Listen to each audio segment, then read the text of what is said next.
How's it going tonight, everyone? We're live with Dave Levinson of Custom Scales. How are you doing tonight, Dave? Doing good, but tired. But I'm always tired. Yeah, you do run yourself kind of ragged, doing a lot of different things. Too much, yeah, sometimes. But no, just got out of the building about 20 minutes ago. I'm just happy you invited me on, man. I'm excited about this. Now, how big is your guys' building? Is it actually a warehouse or? It's about a warehouse size. It's about 6,500 square feet. I couldn't tell you the exact amount of animals in there, but the way we have it is one side of the building is set up completely for boas. The other side of the building is going to be completely ball pythons. Blue tongue skinks, colubrid projects, other things that we have, miscellaneous. Keep all those in the house with us. That's pretty nice, though. That gives you a ton of room, and yeah, it's kind of hard to keep track of that many. I forgot to ask. Some people might not know who you are, Dave. You want to do like a brief backstory? Uh, I think people know who I am. Okay. No, I mean, I don't know. I've been playing in the hobby for a little over 20 years. I've kind of always had my own little thing going. After Ben Rennick passed away, I started helping with his collection. And yeah, just been kind of grinding out ever since. Well, that's good. Yeah, you've been on multiple podcasts, so a lot of people do already know who you are. Yeah, I'd rather we just get into it, like get going. Well, would you rather start with Skinks or? Well, it's a skink podcast, man. I'm sure that's why everybody's here right now. So let's just talk skinks till we run out of shit to say. All right. Well, what all do you still have? Honestly, my collection is pretty much entirely Northerns. Northerns were kind of the only thing I ever really liked in the hobby. The Eastern thing was kind of fascinating for a little while there. But honestly, my passion's always been with the Northerns. So pretty much an entire collection of Northerns, and I think there's one Eastern down there, and that's it. That's not a bad thing, though. It gives No. you Northern still got a ton of diversity to them. No, I think out of everything we have to work with right now, the diversity is in the Northerns. I think that most directions we're going to take these guys over the next few years when it comes to all the skinks will be focused around the Northern stuff. I'm sure that the Easterns will have their day and whatever else, but the color diversity we have in Northerns right now is really unstoppable compared to what we have in everything else. Yeah, and that's very true. So last year, did you pair any up? Last year I did. It was an okay season, but it wasn't the best. The year before that, I didn't do a single pairing the entire year. Last year, I did X amount of pairings. Tell you the truth, I was a little short on males last year. When I first started doing this years ago, I had like a few males. One was named Bam Bam, Thor, and a few other guys. And these guys would be put with anywhere from like 5 to 7 females a year. And I had a great success rate doing that. As the collection started getting bigger, I started keeping the prettiest animals, and the prettiest animals don't breed as well as the ugly ones, I find. So my old school classic guys used to breed like crazy. I could put one male with a lot of females. Now I find that a male with 1 to 2 females a year is going to be a pretty good chance of hitting it on both girls. If I try to take them any further, depending on the male, a lot of times I can't get them to go much further than that. Now, why do you think it is the pretty ones are shitty breeders? I don't know. That's just something I've always said, just as a joke. You hold back your best stuff in hope of doing something with it, and they always got to be stubborn. I could be age related. A lot of my males I had when I first started were older, so maturity levels could have had a lot to do with it. But some males are just a little funny. Some males get a little intimidated by the females, which it's just kind of hit or miss. I really can't say for sure why it works out that way. It could be based on age, though. That's interesting, yeah, because I always wondered if some was maybe just some lines or that inbred that maybe they needed to be outcrossed more than, strengthen it up some. I agree with that. When we first got our red animals from Jeff Green back in the day, we actually bred them all to pretty much classics and some other nice stuff we had. and then started breeding them back into the red project. And most of the red stuff that I have in my collection, Cheryl has in her collection, pretty much was from 3 animals that I got from Jeff Green, probably about, I want to say about 8 years ago, just before the craze started. Great timing to get them. Yeah, I'd already had a collection at that point. I think honestly, I had about 3 racks full that I built myself. So I was sitting at like 27 animals. When I got the ones from Jeff, I actually got to pick them up at his home. I was on my way to the Pomona show from Buffalo, New York, and I took the long way down south to stop in Arizona. Pretty much handpicked about 10 animals out. 3 of them I kept for myself, and the other 7 ended up going to Barcheck. And he had some of the, him and Fenn had some of the best red stuff back then, didn't they? Yeah, honestly, I think some of the best red stuff we see in the hobby has come from both them. I think I don't know if Jeff got a lot of his founding stock from Fenn, but I think a lot of the things that are going on in the hobby kind of started with Fenn. And I've kind of heard that too, but then I've heard other things, so I kind of wasn't sure. Fenn, Ray Durkee, man, I really hate that right now I can't remember the guy who started the Sunset Project. I feel kind of dumb. Do you remember the Sunset guy?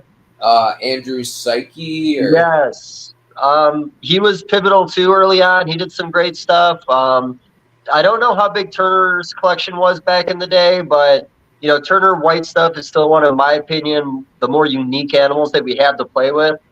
I wish I had more of them. I've got one great female that I'll be working with again this year.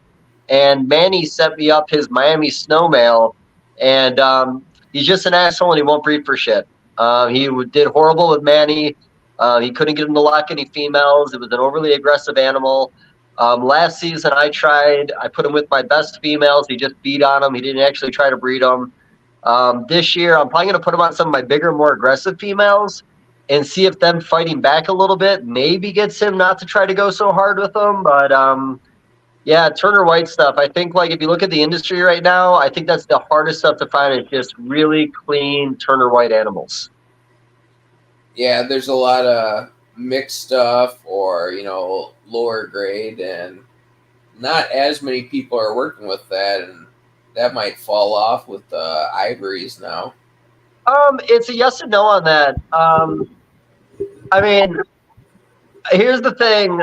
What I've seen, and it's not from like the craziest experiences, but like one of the best yellow animals I ever saw in the collection was something we bought from Ray, and that was an animal that came from some of his Turner white pairings. Cheryl had put some of our red stuff with some of the Turner white animals, and after second generation, I thought it made some of the cleanest, nicest red animals we made. Where that white project's going to take everything white. I think with the Turner white stuff, I've always kind of looked at it as almost like you would look at a hypomelanistic gene. It's taking so much black pigment out of the animal, it's allowing all these other colors to show through. So I wish I had more animals here for that project because I'd really want to put it in everything and start everything over that way. But really, I just have one really good foundation female, and every year I'm going to try to rotate a new color through her and kind of go from there. Well, and depending on your final goal, a red and orange aren't that far off where, you could even outcross them, a red male and a red or a orange male the next year, pair them up and, still have some killer red and orange with hopefully, I'm guessing reduced black. Yeah. Oh, sorry. Oh, you're good. It's it's not even just like the reduced black. It's really just the reduced pigment on the animal. I'll show you a couple examples, but that one animal I sent you that I think I put on the cover art, that kind of red one, that one is from Turner white lineage. Essentially breeding through Turner whites and then breeding back to the red stuff to make that really bright red animal. And I know Cheryl has a few over at her place that I think you're going to have her on pretty soon, and she'll show off some of the nice red ones that came from that. But I just think there's something there that it just cleans up your canvas to where when you start adding color, it shows more of the color, and the browns and the black don't affect it as much. Now, on the ones you have, how have you been able to keep the color on, like, say, the tails, for example? Well, I like the tails, actually. I feel like the tails are usually a good sign when they're younger how they're going to look. It's going to vary, though. I wouldn't say I've seen a ton of consistency, and I also haven't really done anything where the tail is my focus. Now, are you talking about them whiting out with the Turner gene, or how do you mean by the tail? So overall, color wise on mine, yeah, a lot whiten out. Even ones that will have some color bandings will fade with age. Some of the newer generation stuff I got is looking promising, but they're only so old, so time will tell. No, I get that. I guess this is the way I look at it. I'm so focused on the body, I haven't really put a lot of consideration in what the tail's doing. Kind of like the dark line stuff that's in the hobby. That was something that progressively got better generation after generation when more people started working with it. I think little things like, even talking like the underbites in some of the red projects, the color, like you said, the fading in the color in the tail. I think over time, when we get to start focusing on those little details, we could probably clean it up and probably find ways to add a little contrast there. Right now, I've just been so focused on the back that I haven't really paid a lot of attention to the tail. Okay. And I guess some of the stuff I got, I will say I jumped ahead, like getting some red stuff from Fen and some orange stuff from Ray that I was able to. They already had killer overall color, so now I'm trying to keep the black gone while having the best orange or best red animal as an adult. Yeah. I mean, So honestly, I really love the direction you've taken your projects. You really have like a signature look that you have going on over there. And I would just keep on doing what you're doing personally. I get distracted. I want a little bit of everything, but because of that, I don't always put the most effort into one single project. But like I said, the direction you've gone in, I mean, you've got some of the cleaner, nicer animals for that group right now. And again, they just have that signature look at this point. I do have a small percent left of like darker projects, but yeah, a lot of those I kind of had to set aside to focus more on the reduced black stuff. Yeah. No, and I respect that, man. I mean, I'd be doing the same thing if I had what you had. Like I said, I back when the hobby was starting to expand on skinks, there was like a 3 or 4 year period where every nice animal that came out, we tried to get. At that point, we had already had an established collection. The skinks were doing pretty well financially. My boas were doing well. And to be honest with you, the years when people were making the most money, where we were making money, we put pretty much every penny back in. We bought the ARS rack systems we wanted. Anytime anybody, again, made an animal that looked special, we always tried to get our hands on it. It became very addicting, and I'm sure you remember it was very competitive for a little while there. Like, you'd wake up and look at fauna, and if you didn't notice an ad within 5 minutes, it was sold. And that went on for about 2 or 3 years. But like I said, definitely a lot of cool stuff down there. And Northerns, it's not that they've fallen off, but as you know, the popularity has changed a little bit. It's just kind of it's a really tough species to market when you're trying to sell to investors and you can't even tell them the sex of their animals. It's a real turnoff when people are investing a lot of money.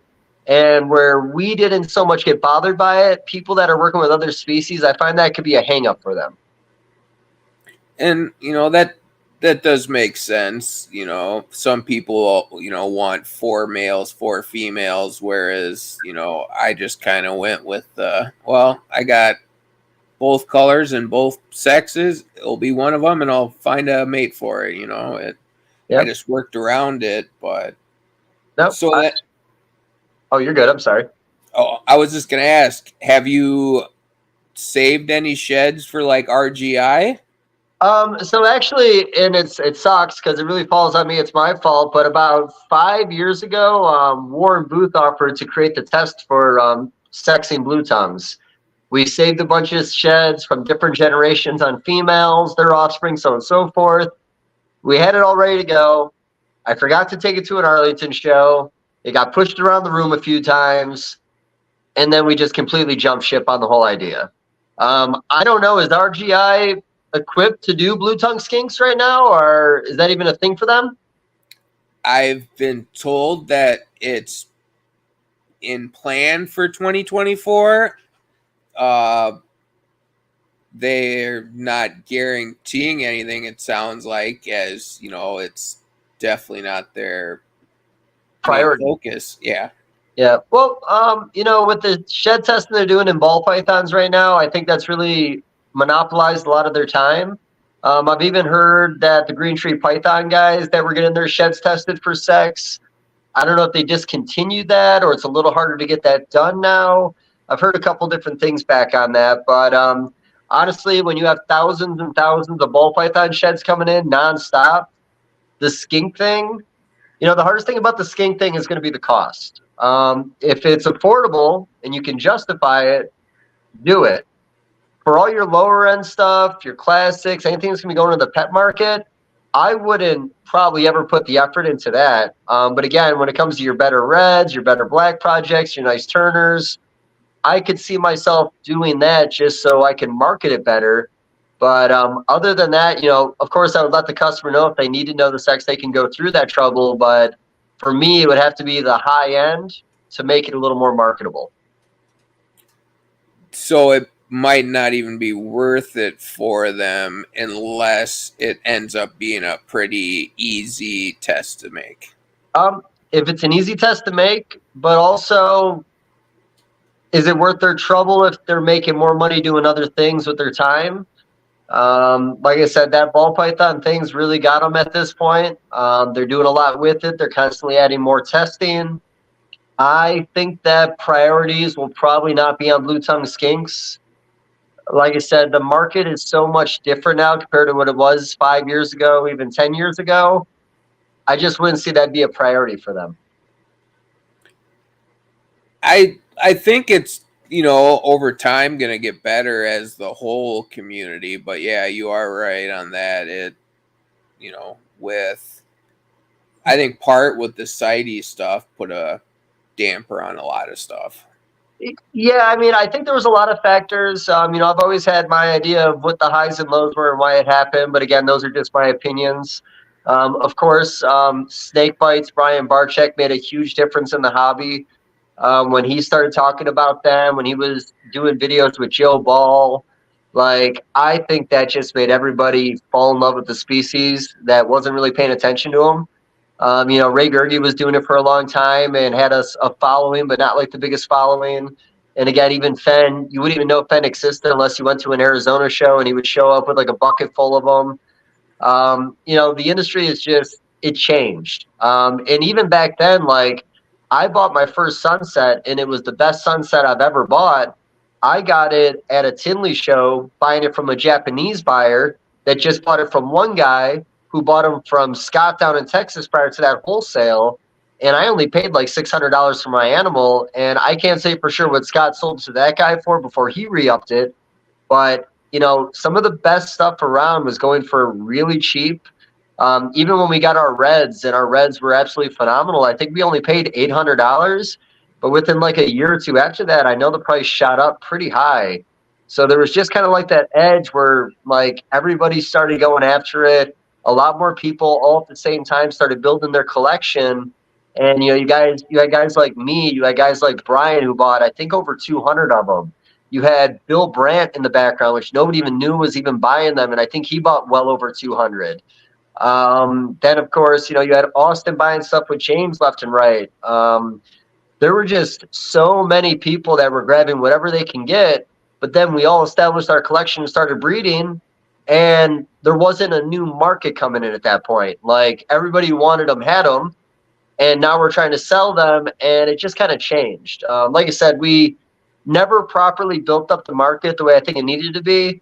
And honestly, on a species that was not being produced a lot in the United States, and then you had, again, 10 people that bought probably about 1,500 of them off the market, completely changed everything. It brought the prices up from like, at one point I was seeing them at the show for $75, and that was around the time I first got into them. Then they went up to about 150. I can look back in some of my posts on an old Facebook page. And when I was selling them for 150, I was posting and they were getting like 1 or 2 likes. And then again, Brian started talking about them. They went up to 250, 350. And I think there was even a point I saw classics for like 400, 450 on the table. It was just, so many people wanted them that like it was aggressive, man. It was a really competitive market when it came to buying for a while. But after we were all done buying, there wasn't anybody buying anymore when we started producing. So it has changed the market a little bit that way. I know that Manny, the guys down at Tiki, have done a great job with marketing, talking about them. But, even another good example, by the way, I don't mean this in a negative way because Yeah. I've got over 100 of these fuckers and I believe in the species and I'm never going to stop working with them. I'm still going to hold back stuff every year. I'm just saying that I think it's a great species. I just think that the people in it, we all need to do a little better with showing them off, talking about them more, you doing your podcast. I think that's going to change things. But right now, I think it's a little bit of a stalemate. Like we're all just kind of doing our thing. But it kind of gives an opportunity also in these times to make our best stuff, hold back our best stuff, and then start showing off our best stuff. But my last comment on just talking about how different the market is. The best show I've ever done for Skinks was I was set up by JMG's table at Tinley. I took 2 cardboard boxes, I put them on top of each other at the front door, and I put all my skinks on top of a cardboard box on Friday, just chilling out. I sold almost 30 of them. Ben and Ryan bought their first skink from me that weekend, and I don't know how much money I made, but it was a lot of fucking money, and it all happened on Friday. When we used to go to Daytona, again, you would walk the show on Friday and you try to buy everything you could. This past Daytona, I saw like 10 skinks I really wanted on Friday, and I saw the same 10 skinks on the table on Sunday, and that's never been that way in the past. So like I said, I think it's a market that needs to be massaged a little bit. I think we need to start showing people potential, making them understanding some of the mutations a little bit better. And I've always kind of said that I thought that this species was a lot like crested geckos, to where, you're going to see a lot of line bred traits. You're going to see your orange lines, and they're going to be worth what they're worth until there's too many of them. Then you're going to see the price of orange come down, and then everyone's going to want red, and we're all going to produce red, and then the price is going to come down. Then there's not going to be any oranges on the market anymore. So the guys that have oranges are going to price them at whatever they want and get what they want. So I think similar to those days in crested geckos, the way that worked, I think that's what the skink market is or will be. But again, I just think that we need to find new people that want to invest in them. And right now, I'm not really seeing new investors coming to the hobby looking for blue tongue skinks. There's some, but yeah, that's definitely not as big amounts. And I wonder if, in previous years when people were scaring others away, that kind of hurt us now. You'd have someone that wants to start breeding, and then they'll get 2 animals and they'll feel a little bullied, and you don't see them again. It was a unique hobby when we were expanding, and anytime things are extremely competitive, you're going to get, it's going to be what it is. And I will agree that I do believe to get people interested in the species, they got to feel welcomed. And again, the people that are doing it, I think that's just the job right now. I think that positivity in the species, being real with people. I thought, I'm going to do weird pairings this year that don't make any sense. And I'm going to hold back every single baby so that I can explain to people I did this. Now look at the outcome. And I also find sometimes when you do things that don't make sense, you'll make something that'll give you like a completely new direction to go in. So like I said, I don't know what the market's going to do. I know I'm heavily invested in it. I'm always going to be. And I really hope to do some great stuff over the next 5 years. But we just need to find new people. And again, it's just showing people how cool the species is, showing people how easy it is to take care of them. But really the breeding part, I think, scares people off sometimes. I think you get some horror stories from some people. We always show like tails ripped off, arms ripped off, jaws cracked. We always see this really bad stuff that's scary to people. I do believe that stuff can happen, but I also believe that if you really focus on the animals and you have them together, it won't happen. To this day, I had one incident, and it was last season. I had an arm. I've never had anything ever go wrong, but I was so busy on my phone trying to take pictures of 4 skinks trying to breed. When the one grabbed that female's arm, I wasn't ready for it, and when he gator rolled, I lost the arm. All my fault. I should have been more involved in what was happening, but I was trying to do too much. And in the past, I've always said that was the problem. I didn't learn from other people's mistakes, and I made a mistake last year. So it happens. I'm not going to let it happen again, but shit does happen if you don't pay attention if you're working with this species. Well, and it still potentially could have happened. You can't give yourself all the blame, but that is, good of you too. You're the one there. But It's my so, responsibility. yeah. So, would you do go back to one pairing at a time, two at a time? I went to about 2 at that point. Yeah. And typically what I do is I'd introduce the one and the other around the same time. And, it's pretty easy once you get used to them to read the body language. They're going to let you know what they're going to do or what they're not going to do. Um, Honestly, when I learned how to breed skinks, the guy that taught me how to do it, his technique was he put a baby sock over the female's head, like a little kid sock, and he would introduce the male so she couldn't fight back properly.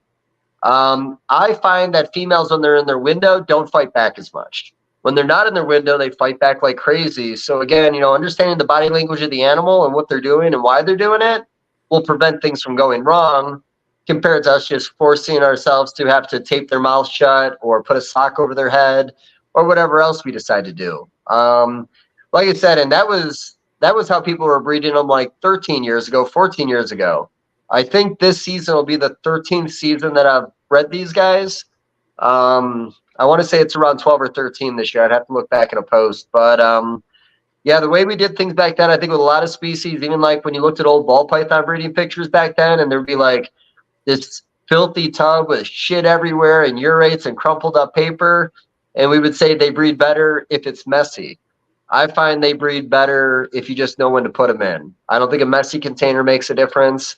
I know there is some old school thinking on that, but personally, I've seen enough pictures of locking of animals online in perfectly clean containers. I think some of the old ways of doing things need to be refined.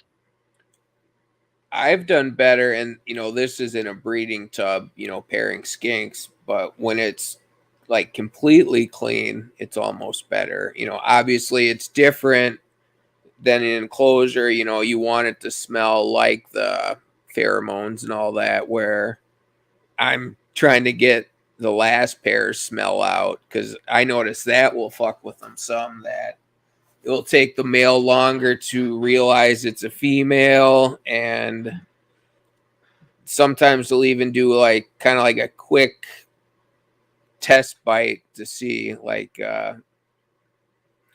almost like a jab. Yeah. Feeling it out, trying to figure out what's going on. I have tried a couple things, and I wish I've tried a couple other things I've wanted to try. Like one, I've considered cooling my males in a different room, and I've also considered cooling like a few in one room, a few in another room, and a few in another room. I've always kind of wondered whether or not if maybe some of the more dominant males in the room and the pheromones they give off in the room make it to where the more submissive males are not willing to breed. I have found some of the males over the years that have been overly aggressive. We tried breeding them in their actual cage compared to putting them in the breeder box. And we have found with a little bit of privacy and leaving them in their container and introducing the female, gives them a little more confidence, makes them a little less aggressive. And we've had success breeding that way, but it's not always been 100%. And I've had males that have just been turned off. Like they were some of my best breeders, and then they went like on a 4-year hiatus. Like didn't show any attention. They literally stand in the container, wouldn't even look at the female, and I don't really know what happened. It was just like one day something changed. But I don't know if there's a right or wrong way. I brought up Bill Brandt's name a little bit earlier, and when Bill Brandt first got into the species, me and him talked on the phone all the time, and I fucking loved it because Bill Brandt's an old school guy in the hobby. The fact that he wanted to call me and talk about a species was always really exciting for me. I did get to go see his facility in Florida one time around the time of his breeding season, and he tried ultrasounding. And I remember going into that year, he told me about how many females he thought were gravid and everything else, and nothing played by the rules. Nothing was what he thought it was going to be, and he got a very low percentage of his animals actually to go. The next year, he got a little bit better, but I don't think he ever got above 50% or maybe 60% one year with breeding successfully. And for most species, especially if you're trying to produce a lot of them, because I know the goal was to put them in PetSmarts, you have to have a much higher percentage of your animals going. You can't have half the collection not going every year. He was trying to prove consistency. And then also when he was doing that, he was also talking, once he established everything and got some consistency, he was going to do similar to what they did with the Kluber projects, where he would cool down this group this time of the year, this group that time of the year, so then he would always have babies on hand. That's very easy in snakes. I've seen Kluber projects be worked that way for years. Skinks, I'm not going to say it's not possible, but in my opinion, to be really good at that, you'd probably want to produce your own animals. I don't think you'd want to introduce adults from other collections that are on their own cycle. I think you'd want to hold back all your own babies. I think you'd want to be raised in the same room, and you'd want to cycle them at the same time, and vice versa with another group. But one of the problems that we had also early on is, we bought a lot of adults when they popped up on King Snake or Fauna, and a lot of those adults never really cycled for us. Maybe they needed to go sooner than I was ready. Maybe they needed to go later than I was willing. But the most trouble we've ever had was when we bought other people's adults and tried to get them on our time frame.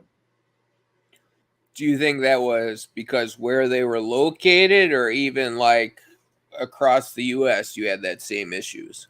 So here's the argument there. So I started breeding in Buffalo, New York. And then when I left Buffalo, New York, I moved to Cleveland. I went from cooling my animals into like the 50s, low 60s to I was staying with Junior at JMG. The room that they were in had to stay warm.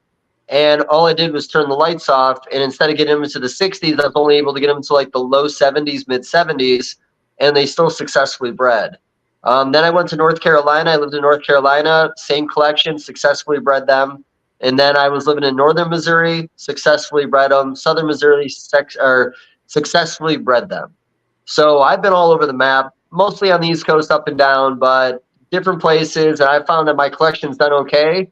But the one common denominator in all those places is when I did bring in new animals, they didn't always cycle right away the way I wanted them to. Some of them did take a year or two, sometimes even longer. I have a female down there. I bought her as an adult. I've had her for 8 years. She's never given me a baby. I breed her every year. Nothing ever happens.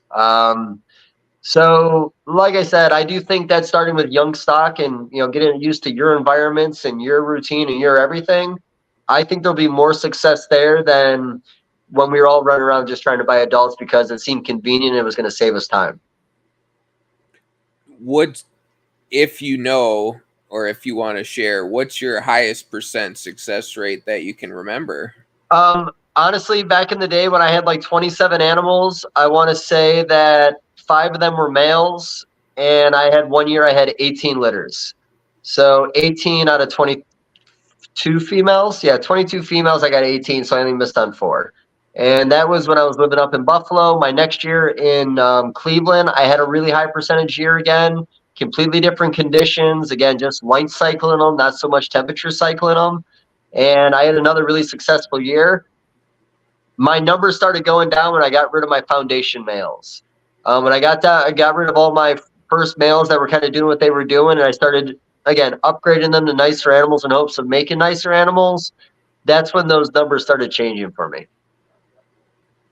I'm hoping I don't have that issue this year. Last year, some of my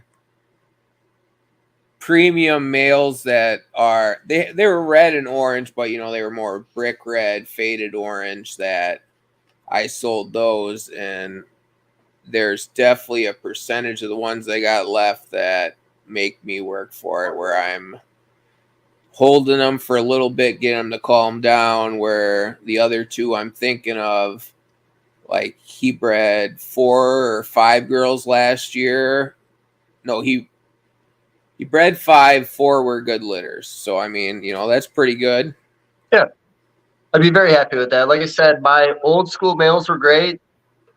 My new school guys, I'm sure they'll get there, but that's kind of like, again, changing the logic. Where it used to be, I was confident 1 male to maybe 5 females.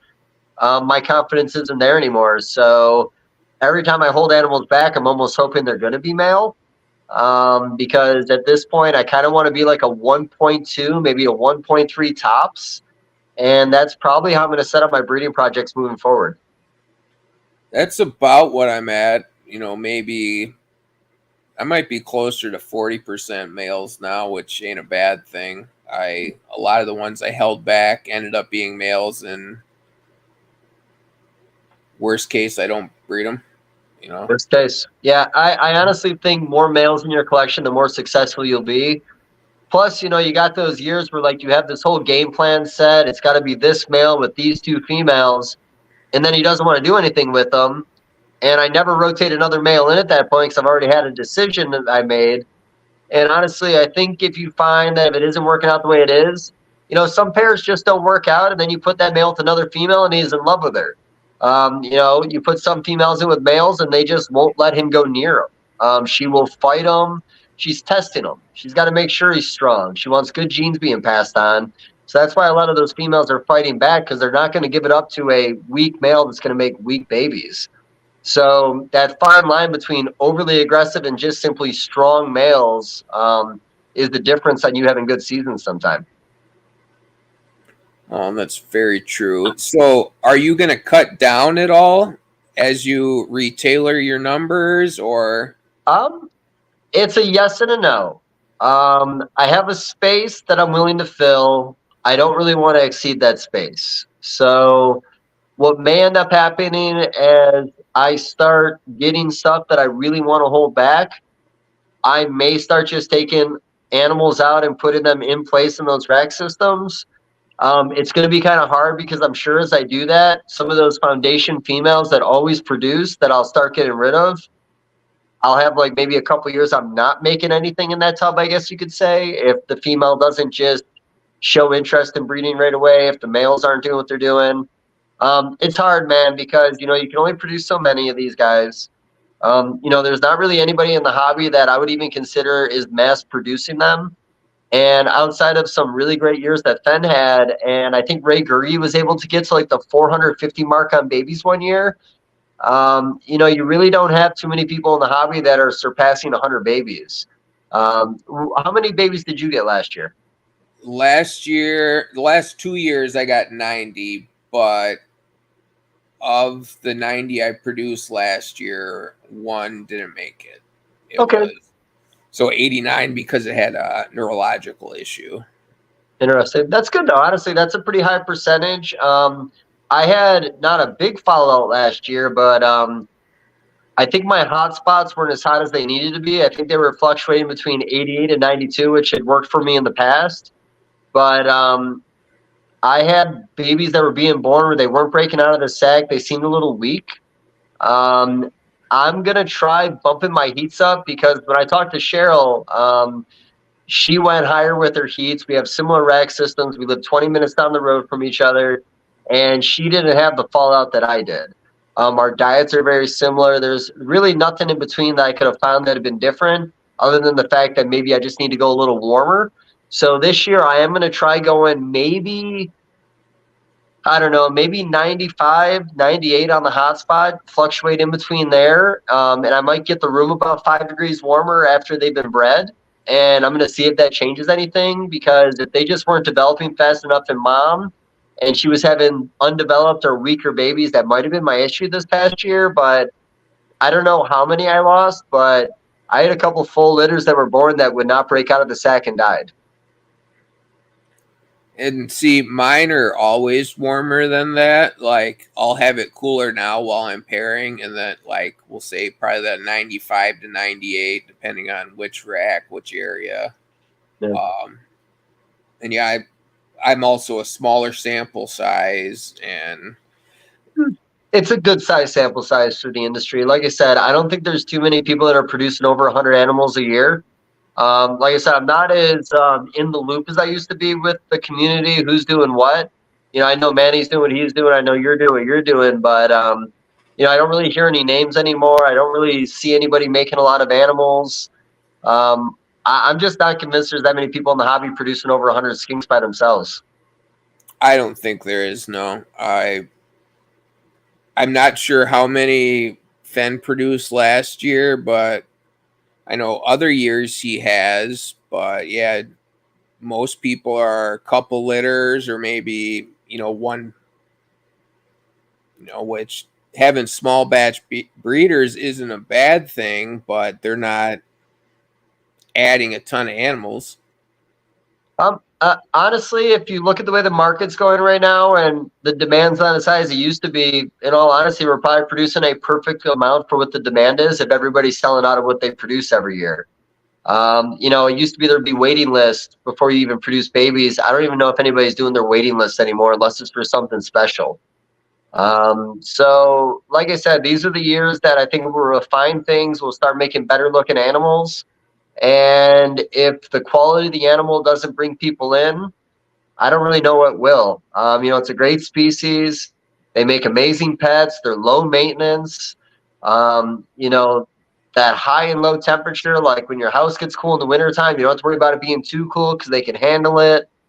Like I said, there's just so many upsides to the species that I'm always confused when it's not more popular. Like I said, we had like 4 genuinely exciting years in skinks where so much was happening. And honestly, I always said like the more people working with the species, the better because pairings that I might not think about, you would do. Me saying your brand or your signature look over there. You did that because of what you decided to do, what pairings you made, what you bought. Nobody else would have done that necessarily. So the directions you've taken yourself wouldn't be happening in the hobby right now if you didn't do it yourself. So the more people that we have involved in this species, the more of a chance that we have new, more unique stuff to pop out. And I don't know if we're going to start getting morphs in the United States. And I don't mean like getting morphs from Australia, but just simply morphs popping up in collections. I know we have the one gene that's floating around between Cohen's collection, Fenn's collection, my collection, and KO's collection. That is a white that popped up randomly in our species, might not be related to the other white at all, but it's something that just popped up. And if you look at crested geckos, and again, I make a lot of comparisons to crested geckos with this species. I believe originally out of New Caledonia, there was 450 animals that left, and I don't know if they were all crested geckos. It might have been 450 crested geckos out of the wild. It could have been a mix of chihuahuas, so on and so forth. But we started with this founding group, and they just kept breeding them and kept breeding them, kept breeding them. We're now 25 to 28 years into crested gecko breeding, and we now have a sable mutation, a cappuccino mutation, a lily white mutation, a hypo that makes a leucistic. We had patient 0, which I really thought was going to be a genetic pie that didn't prove out. And I'm honestly probably thinking 1 or 2 other actual genetic mutations and not just simply line bred traits. Same thing with bearded dragons. So over time, as we're doing these pairings, I like to do a different pairing every year because you don't really know what's going to pop out. You could have a recessive project in your collection and not even realize it, similar to when Cohen produced those 3 whites that one year. He didn't go into that thing and he had a mutation. He didn't know what was going on. He bred his normals and he made 3 animals out of it that are true mutations. So I do believe over time we will see mutations pop up from the isolated groups that we have here because it's not like new stuff has been coming in the country. We kind of have what we had and we've had it for like 30 years. It does seem a lot of people do the same pairing each year, which I always thought was weird. Like, this is the first year I've done the same successful pairing. Okay. And the only reason I'm doing that now is to hope they produce the one I'm hoping is genetic, No, I get that. So now I think it was a Herp House Rock you talked. I want to say like 8 generations is when you 5 start. generations, I think it is. 5 generations of a species inbreeding within an isolated population, you have a chance at a mutation popping up. So, similar to like what I said with crested geckos, we started out with a small group of animals that essentially over a few decades of breeding, all of a sudden mutations popped up. And some of the mutations were really overlooked because, no offense, but like it took somebody to breed a shitty brown gecko to a shitty brown gecko to make a solid brown animal with no pattern. I think I don't know if it's Frappuccino and Frap to Frap makes Cap or Cap to Cap makes Frap. I got to think learn. Oh, go ahead. Frap has lily white in it. Okay, that makes sense. So the cappuccino is the super form, or is there Yeah. a Yeah, there's the super cap that's got like the messed up nose and yeah? Crest looks like shit. yeah. Yeah, I gotta find like an old Crested Gecko magazine. I went looking for it after a podcast recently, but if anybody finds it, let me know what issue it is, so I have to stop looking so hard. But it had a I think the center the layout was in the center of the magazine, and the Crested Geckos had like dreadlocks hanging down the side of their face. Like the crest was like long, again, like dreadlocks. And you just don't see that anymore. And I think that is from a lot of inbreeding. But at one point, somebody did isolate these really awesome crests, and I never see that in the hobby anymore. I don't know where I came from on that one. We're kind of going all over the place. But yeah, no, like I said, I encourage people to change their pairings up. But just like you said, like you're going to get a certain thing when you put certain animals together, and when you know that thing's going to be exactly what you want it to be, it's really hard to convince yourself to do something different. So I'm in the same boat as you. There are a lot of pairings that I will do a couple years in a row if what I got the previous year was just too amazing not to try it again. But otherwise, with some of my more like common stuff, your classics or whatever else, I'm always swiping things around every year to see what happens. Now on the back to the fifth generation. So we'll say I'm on fourth or fifth with a bit of crossing and out crossing and some's 25% or less related.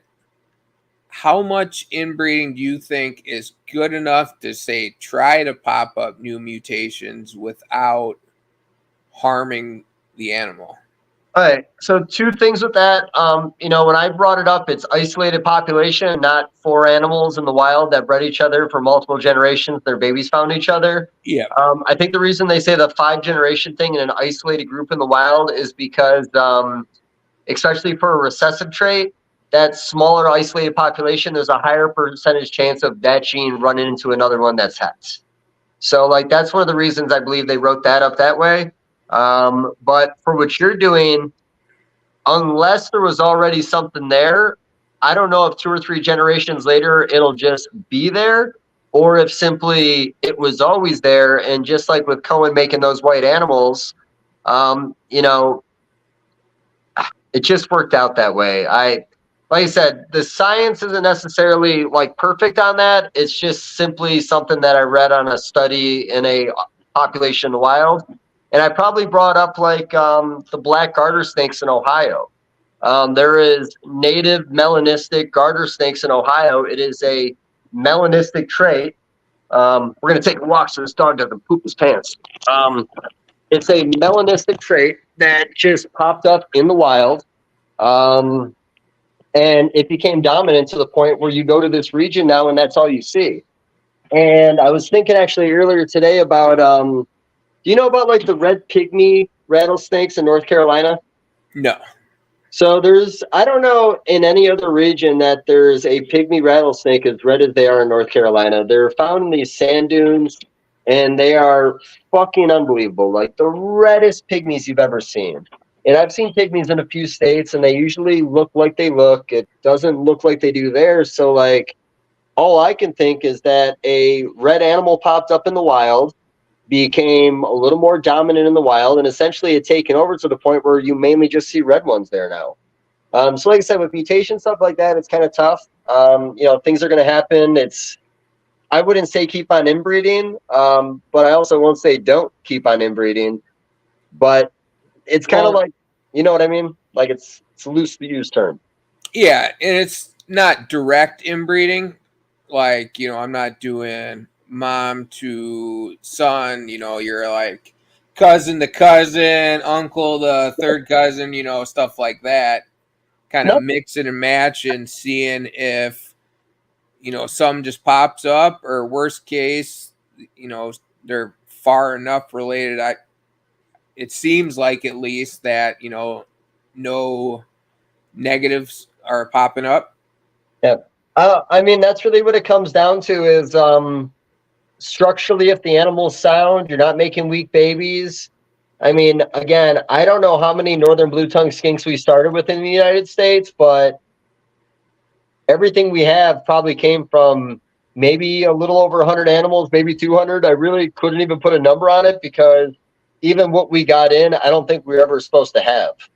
I mean, I don't know of any time there was Australian species that were supposed to leave Australia and go anywhere else. Everything that's here just kind of got here along the way. Yes, some through zoos and other ones other ways. Um, so yeah, I don't know, man. That's a tough one because that was one thing that some of the gecko guys started talking to us about when we were doing the blue tongues was the underbites we started seeing in some of the reds and some of the oranges. And that was one thing that they were like, "Hey, aren't you guys worried about this?" And in the early stages of us working with those colors, it was like, "Well, it's all we have right now. Yes, some are being produced this way. We will try to get away from it, but like with our small group that we have, it sucks. It happens every once in a while, but it happens.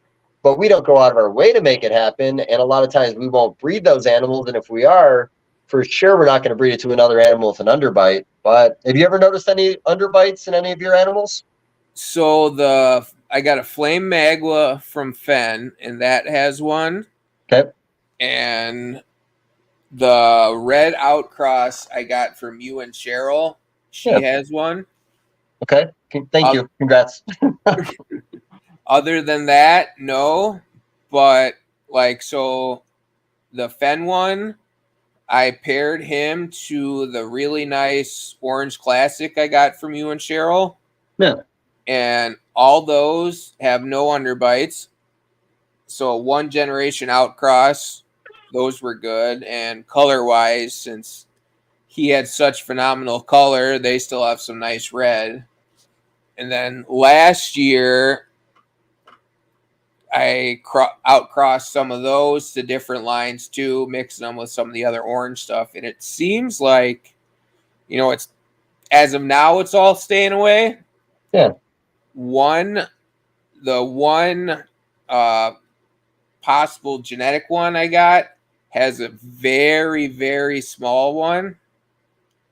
And that one is from one of those outcrossed red males I produced to a red orange sunrise mix female.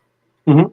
So there is, some magma on both sides on that, and then a little bit of dad on both sides.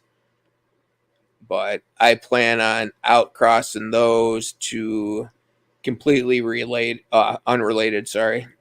No. So same as you. I think most of what we've seen that was usually red related that had anything with the underbites. Sure, there's been a couple other ones, but I do know that some of that has come with red lineage, so that might be something we just have to keep an eye on, be responsible about our breeding. But yeah, that magma stuff, like you were saying, that's all similar lineage, in my opinion, that what Jeff had and what we're working with, and so on and so forth. So it could just be something that comes with that project. Yeah. Now, what orange ones did you have it on? Like some of the sunsets or? Sunset stuff mainly. I was trying to get that Swedish line stuff from Don Patterson because, in all honesty, like that was some of the nicest stuff I saw. It was right around the time that it was kind of iffy on bringing animals in the country. I was hearing people were doing them. I heard about shipments coming in from Canada, but when it comes to that kind of stuff, man, we just have so many animals. I just don't think it's worth it. And I know that Ray had his stuff. Was that also Swedish line that he was working with a little bit at the end there?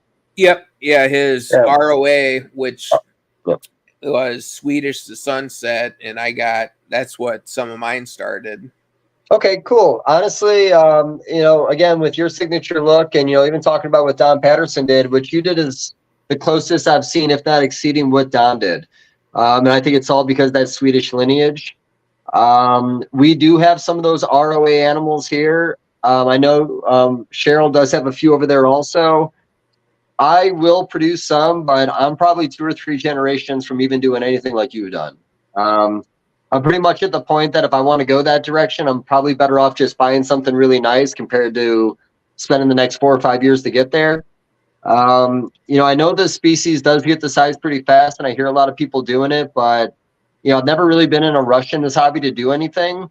So like, I'm not that I consider it pushing, but I still don't breed females to 2, sometimes 3, sometimes 4 years old.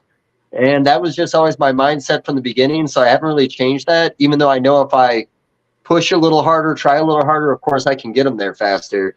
And I don't think there's anything wrong with it necessarily, because Mother Nature wouldn't let it happen if it wasn't okay. But I don't know. Just don't really do it that way like I used to. Or no, like I never have. Hey, do me a favor. You keep talking. I'm gonna whistle. Okay. So I was gonna ask,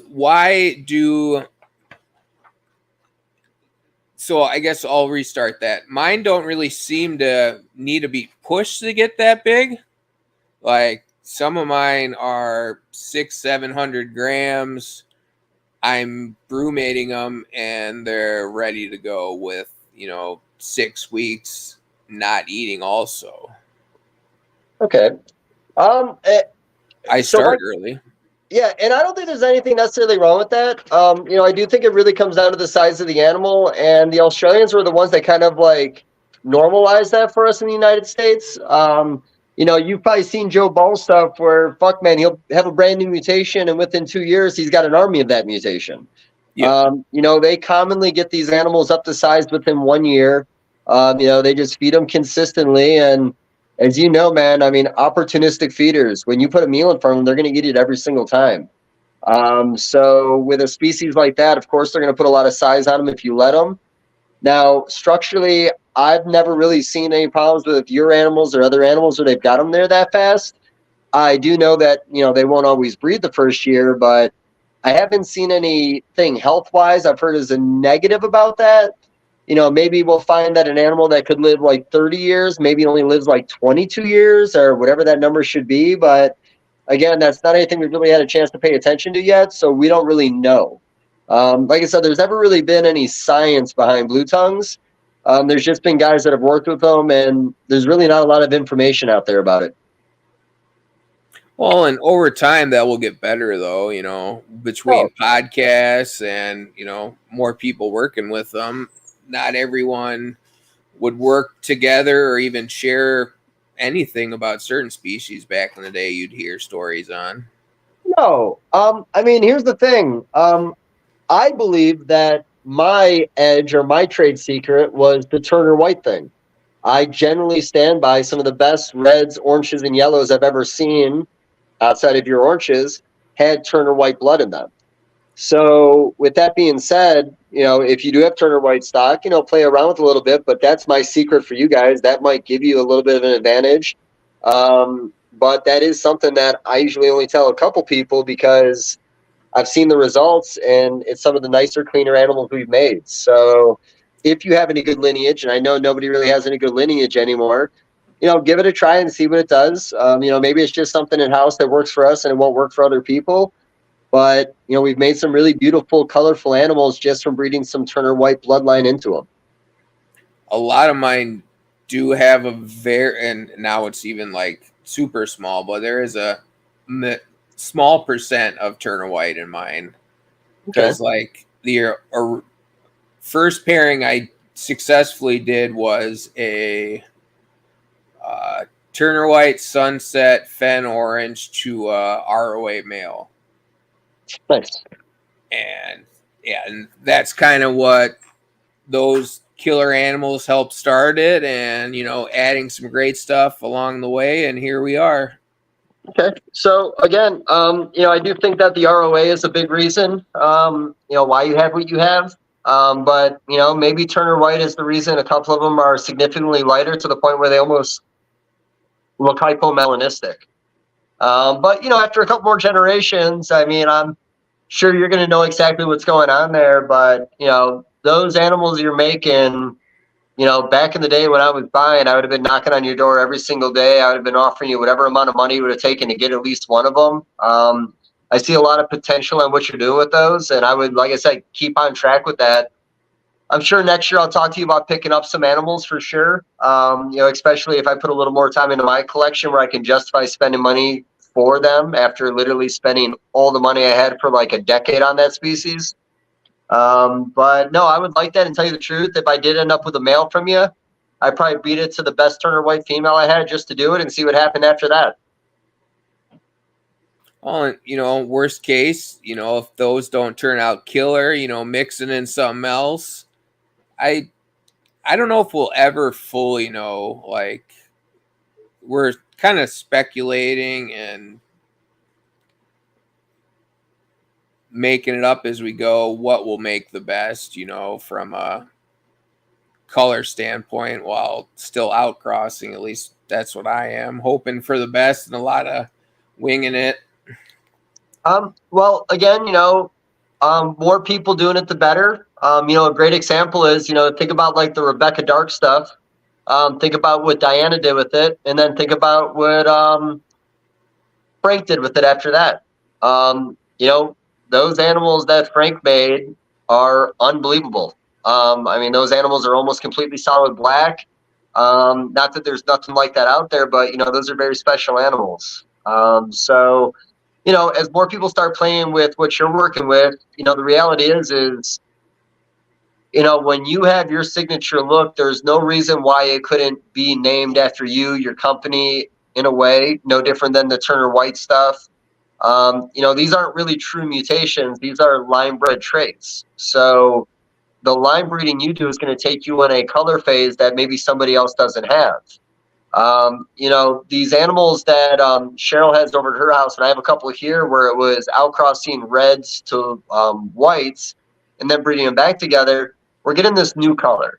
It's like she's already posted a few, and she always gets a little frustrated and people don't love them more because it's just so different from other colors we have. But essentially, that was creating a new color that can then hopefully be line bred for a few years to prove that it can be consistent. And then at that point, there's no reason why you couldn't put a name on the line. So I do think as people start developing more projects, start taking things different directions, start producing more zipper patterns consistently, maybe more broadbands. There's the projects we have now where you see like the really nice dark banding, and then you got the really beautiful red and orange flames up the side. There's really no saying, what the limit is. And like I said, some pairings that are stupid. Like if I had more Turner White, I might breed it to one of Diana's or one of Frank's solid black animals. Now that might completely defeat the purpose. It might make a really stupid animal. Maybe it makes a gray phase that has black banding trying to fight through. Like, I don't really know, but we got to do some dumb shit to find nice animals along the way. Don't just keep on breeding orange to orange and yellow to yellow. Like, change things up a little bit because things can pop up that might give you something to do for the next decade. Now, what would be like your probably favorite, we'll go with project going forward, or what excites you the most about Blue Tongues?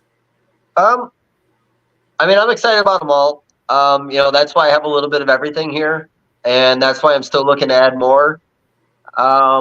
Just so again, the ability to play mad scientist where you don't just have like one avenue you have to go down, where you have many avenues is really what kind of has always piqued my interest about these guys. Um, I've said Turner White like 1,000 times, so I'll probably keep on saying Turner White is probably, in my opinion, the best foundation gene for any collection right now for any line bred trait. And again, I do think that some of the best stuff that you see come out of them will be some of the color projects when you start adding colors to them. And I'm not going to say don't breed Turner White to Turner White because, the whole reason that Miami Snow is at my house is in that picture I sent you, that really nice white one, he was supposed to breed her. And all he did was beat the shit out of her. All winter, man, I put them together 6, 7 times. All he did was beat on her. Too aggressive, couldn't get it to go. But I argue that the one that Manny has, that white, and the white we have here, probably the nicest 2 Turner Whites in the industry at this point. So the idea of putting them together and making more was really the goal. But I can't get this male to breed for me, and Manny couldn't get him to breed for him. I'm going to try a couple things a little differently this year to see if I can make something work. But he might just be one of those males that's just always going to be difficult. Oh, hopefully you get him. He is definitely very beautiful, and you got a lot more experience than me. I don't got a amazing words of wisdom that would make it work. You know, I'm sure you tried in his enclosure. Yeah. The only thing that I've never done is the heat bulb over the tub while breeding. I noticed over the last X amount of years, a lot more people have done it. I've noticed the Australians are doing it. That's not anything I've really tried because I haven't really had to, but that is something that I'll probably incorporate into it this year. Just simply to get the males a little more heated up, ready to go. But yeah, that's nothing I've ever played with before, but I hear a lot of people have success with it. But again, I've never touched it. That's what I do. I'm not saying that's my main reason for success, but it's how I started, and I stuck with it because it worked. Yep. If it ain't broken, don't fix it, man. Like I said, there's a lot of ways to breed species, a lot of different ways to breed the same species, a lot of different ways to incubate eggs for the same species. When you find something that simply works for you, just don't change it. I find that I change a little bit because I'm stubborn and I would like to think there's a better way of doing it when you're not hitting the numbers you think you could be hitting. But changing things up every year and creating new variables, I feel like you kind of set yourself back sometimes. So, isolate a little group if you want to try something new. Don't go into a season and do everything different for a whole collection. Keep it small if you're going to play around and try something completely different when it comes to how you breed your animals.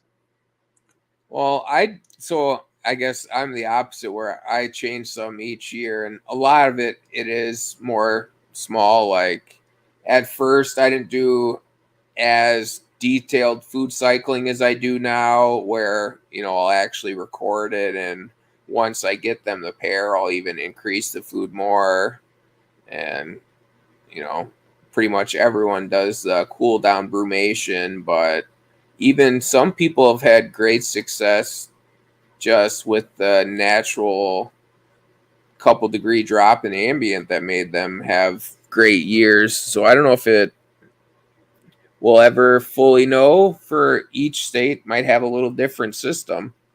The Florida guys, unless they're in an air conditioned room, a lot of those guys are only getting them into the 70s in the winter, especially the southern guys in Florida. I know Manny's got everything set up outside right now, which I'm really jealous about.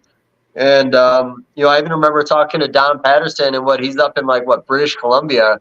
And he started taking his gravid females out at the hottest time of the day when it was still pretty fucking cold out. And after their gravid, he was leaving them out there to take in some actual sun. And he thought that made a difference. He cycled different animals out at different times. But again, completely different regions, completely different ideas.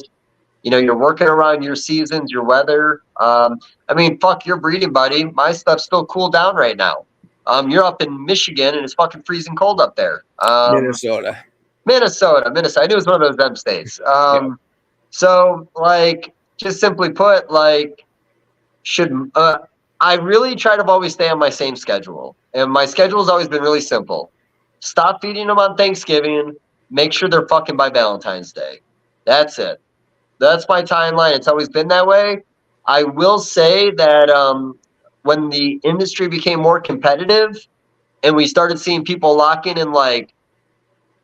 November, December, January, when we typically wouldn't start till almost February, we did start creeping our season a little bit earlier. Now, the downside to that is where maybe I was catching females that cycle earlier. My males, a lot of times later in the season, in my opinion, were a little more burnt out and didn't really want to go anymore. So, that's, again, just trying to get everything to cycle at the same time and get in that sweet spot. And I do think if you raise your own babies in that environment, I think it's a lot easier to get a whole collection to cycle together compared to having one rack cycling and the next rack cycling a week or 2 or 3 weeks later. Like I said, my group is all over the place. I'll try at least every female once a week, but sometimes some females don't really want to go until in my opinion, a month or a month after, or a month and a half after everybody else is already done. And I think I miss a lot of windows because of that. I'm not willing to throw the ultrasound on them yet because I've always been really stubborn with ultrasounds. I think they're good and I think they're bad. Yes, I think they help. Yes, I think it gives you good timelines or at least kind of helps you create a schedule. And I think it's really great in snakes. But even with my boa constrictors, I ultrasound to start the season to make sure I'm not putting in a male with a female in October that's at 6 millimeters for no reason.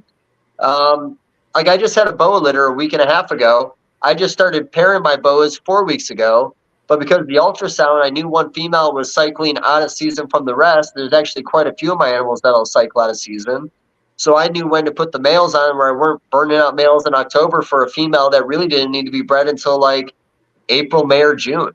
But with blue tongue skinks, my only experience with ultrasound is hearing what Bill Brandt did. So I don't know if I want to fuck with it because he's a very smart man and he didn't have a really great season doing it and it fooled him. I don't want to get fooled. So, like I said, if you pay attention to the body language, I think you'll know when your females are in their window. And the ones you miss, maybe the ones I missed this year, I'll ultrasound next year to see if I'm maybe missing their season completely. But like I said, it's a cool tool to have. Just don't become dependent on it.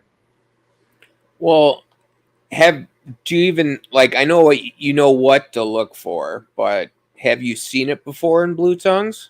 Have never put an ultrasound on them. I've only seen the pictures that Bill Brand sent me.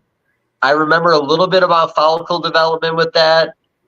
I don't remember what that teetering point was, but I do remember at one point all his follicles were fairly large. I want to say in the 20 millimeter to 25 millimeter range. And like in ball pythons, once you get to 28 to 30, you pretty much guarantee she's going to ovulate. He had a lot of big follicles, and some reason these females, he thought it was a done deal and they didn't ovulate. And a lot of times with this species, you don't always catch ovulation. That's actually, talking about like the science behind these guys again. We don't even really have a solid timeline on when they have their babies, other than we bred them on this day and they had them 90 days after the day I bred them. We don't have, there was an ovulation and after ovulation, I get my babies on this day. In boa constrictors, when I see my ovulation, I can count out 128 days. If I miss my ovulation, but I know she ovulated, after she sheds, I can count out 102 days from that shed, and she's going to have her babies within a day or two of that. We don't have that in skinks. And simply having them lock is not a day that you can really write down, and like there's no science behind that because she's not becoming gravid that day when you lock her. So we don't even really know what our timeline is on that yet. That's how inexperienced we are, that I've never heard a sound number that has been repeatable because a lot of times we miss our ovulations. So one more thing have you noticed, do you do yours based on when you lock or when you think they ovulate? When they lock, I've caught like one ovulation. Yeah. So yeah. So, and there's nothing wrong with that because that's the best that we have right now and that's how we do it. But I don't want to be an asshole. That's not science. There's no real guarantee there. And that lock is not ovulation. So we don't really even know how long post-ovulation when they have their babies, it seems. So like I said, we have a lot to learn. And we've been working with this species for 30 years. It doesn't sound good when you make it that way. No, here's the thing. Don't look at it that way because with new people coming in the hobby, I mean, how many years have you been breeding skinks now? 5, 6. Right. So you are essentially what we consider a new generation of breeders. I was the generation just before your generation. We might want to learn that kind of stuff, but the generation before us might not have wanted to care. Maybe they put a little time into it. It was difficult, and they just never really cared on what the outcomes were or what was what. So I do think that people that get into the species or new people that are getting in, if they nerd out like other people do, I'm sure we're all going to want to crack certain codes or figure out what needs to be done or what doesn't need to be done, what timelines are. Like, I don't think it's a bad thing that we don't know this simple stuff because, we've got by without it. But I do think when new people get in the hobby, doing little experiments, figuring things out, I think that's going to be an upside.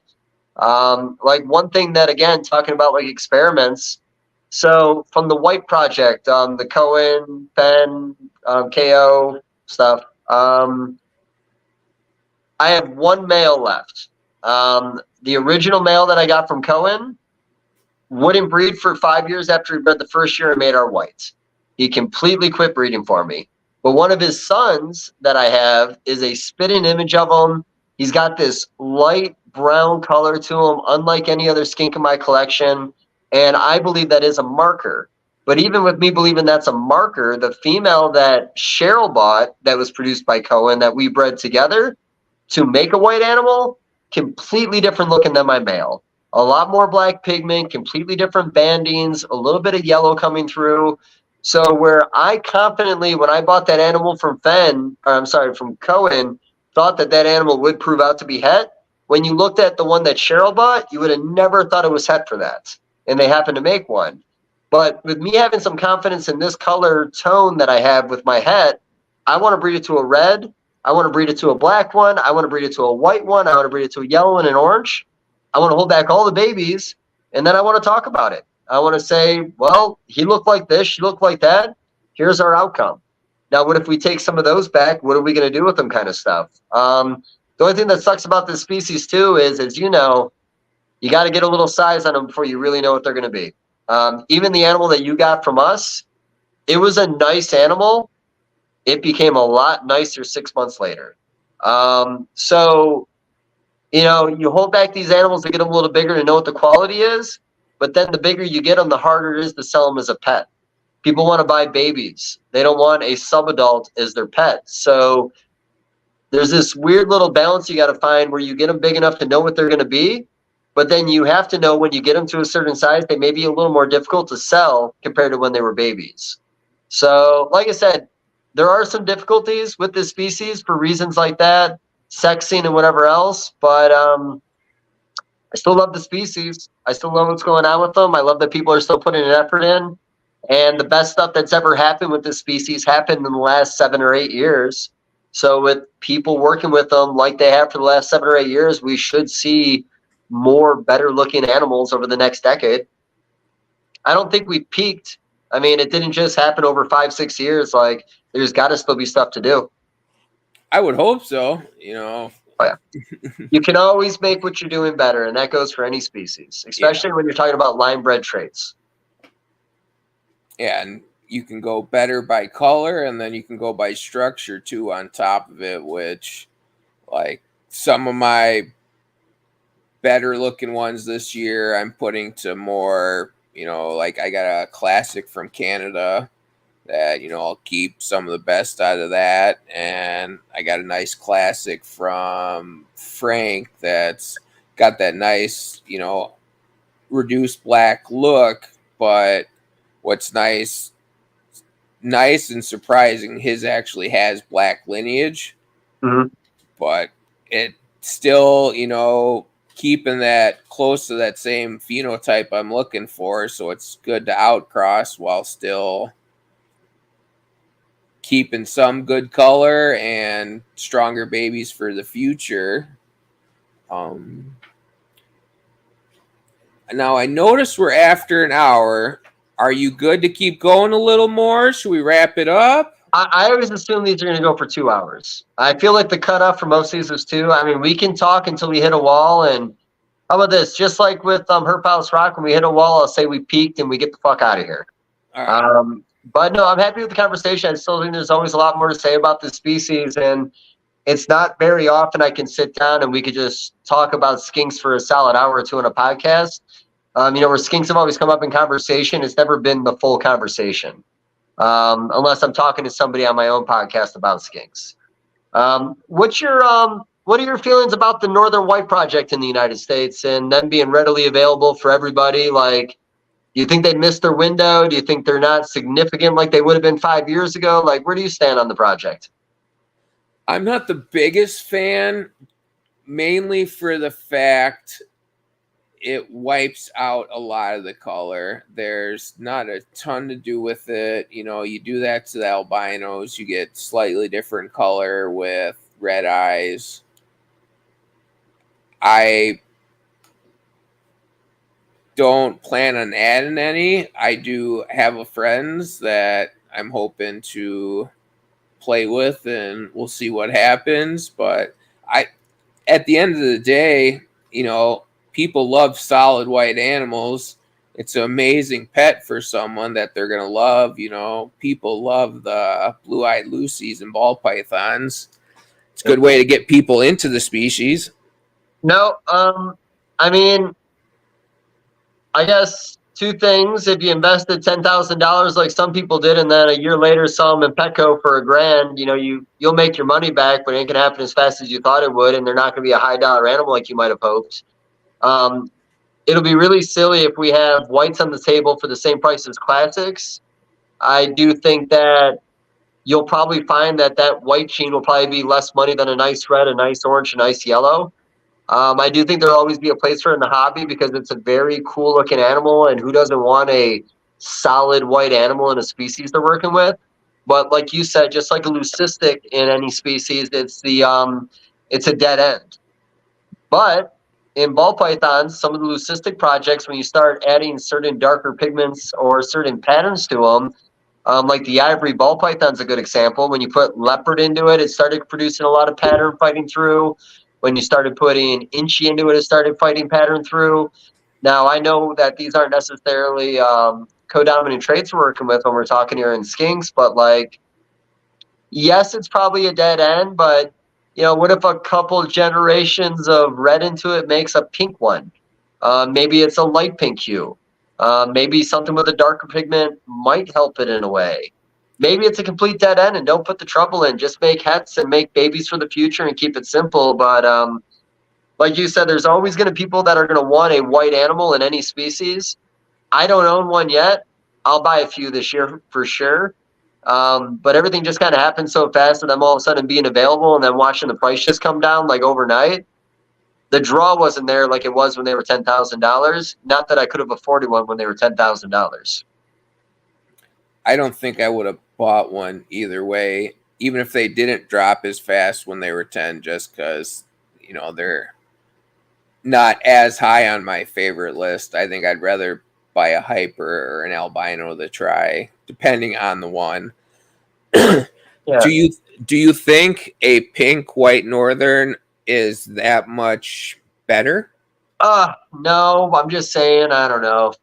Like, it's all I'm saying is that I wouldn't say for sure it's always just going to be a white animal, but is it worth the trouble to have a different hue of pink over a white animal? Like, the best conversation would probably be with like Joe Ball, but the problem is everything that Joe's done with that project has been mixing like other mutations into it. So like, it's a completely different idea behind the breeding compared to what we're doing here and what we would do with that project. You're probably right. It might be better just to be happy with what it is, breed it to your classics, make your own hets, and then create an army of pets for the future, because it might not be something that's really sought after in the breeders, just because, again, it's already so cheap. And it might be it. Like, you might just get a white skink when everything's said and done, and there's really nothing to build on. And I like to know I can build on things. So no, like I said, I just said maybe you could do it. I don't know if I'd personally do it, but you could breed it to nicer stock to see if your babies look any different. So I don't know how exactly, because it's not mine, but the one I have does have a pinker hue. That's why I asked. And it's nothing, not a vibrant pink, but it's definitely a pink. I'll have to take a good picture of it one of these days. Take a picture. One thing too with leucistic type animals is if the white scales are a little translucent, sometimes just the flesh and muscle underneath is actually some of that color you see coming through. Kind of like when you look at the top of their head, the scales above their eyes sometimes look blue. It's because the black eye is showing through the blue. So the pink that you have could be something colored pigment in the scales, or it could just be literally what's inside them showing through something that doesn't have a lot of pigment. Yeah, and I guess I'm not 100% sure either way. No, I get you, man. Somebody that you really need to go after, and somebody I'm going to have to do really soon again is Ron St. Pierre. Mutations were like, so when Easterns became really popular in the United States, I always had the feeling that the reason everybody wanted their eye-banded Easterns was because if there was a mutation that came in, whether it was albino or melanistic, they would already have Eastern stock around to breed that project through. As we all know, if you've spoken with any of the Australians, if you outcross a Eastern mutation through a Northern, it's going to make a stronger animal. And that's why all the albinos were done that way. That's why all the melanistic projects over there have a mix of Northern in there. It makes a stronger animal. Now, everybody here has always been, no hybrids, and I respect that. I got pulled into those conversations as the hybrid guy for a long time because I own a pair of those patternless. I've just always had them. I've never produced a baby from them. But now that Ron St. Pierre is producing patternless and doing a lot with that project, I will outcross them through some of my Northerns this year. But I'll just make it really clear this is what this is, and this is what this is. And I also have an animal on breeder loan here that is an axanthic animal, but it is a hybrid for sure, and it looks like an Irian Jaya Northern Cross. A breeder in St. Louis produced them about a decade ago. Actually, Ben Rennick sent me a picture of them like way back in the day when he saw them because he knew the guy from the shows. But Jim produced these animals where he bought like an animal from a reptile show and then like an animal from a pet store, like on different sides of the country. You look at them and you can tell by looking at them, they both are Irian Giant Northern hybrids of some kind. He bred them together and he made anery/axanthic type babies. He did it again, he made more. So I do have a female here that's on breeding loan, and I did try breeding them last year to the patternless. They're both hybrids. I don't see the issue with it, to be honest with you. He grabbed her, he locked her, he kept missing. He would get his tail underneath, he would shoot out, and he wouldn't be inside her.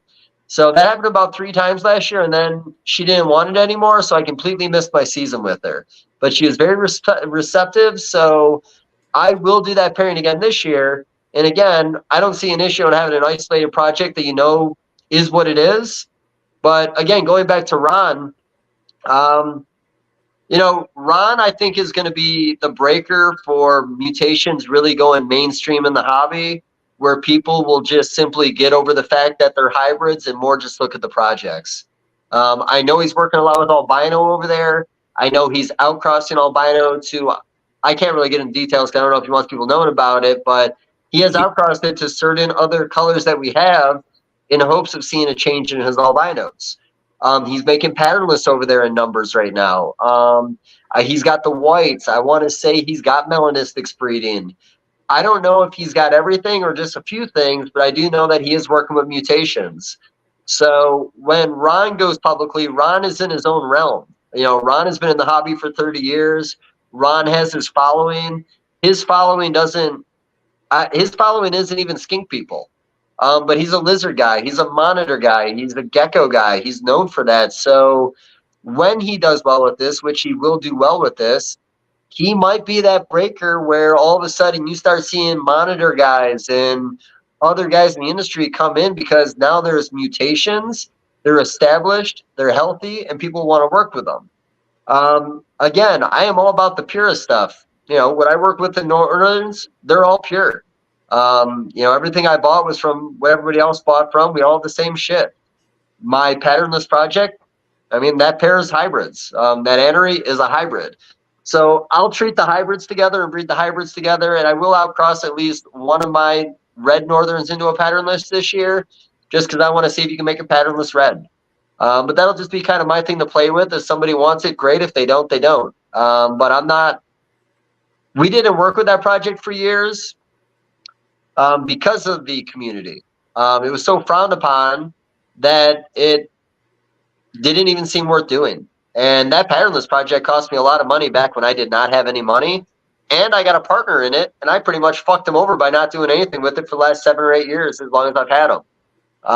But now I'm seeing what Ron's doing. I'm seeing that the community's changing. I think it's time to start putting them out there and see what they do and feel it out from there. But like I said, I'm all about the purity. I've always been, but the patternless thing, it was just something that I wanted. I thought they were pure Northerns when they were advertised to me at the ham show. I don't really feel bad about it. I think they're great animals. Just unfortunately, I've bred them together. They never reproduce. Nothing ever happens. And I've never really outcrossed them except for trying to breed them to that other hybrid. So this year, I'm going to mess around with it a little bit and see what happens.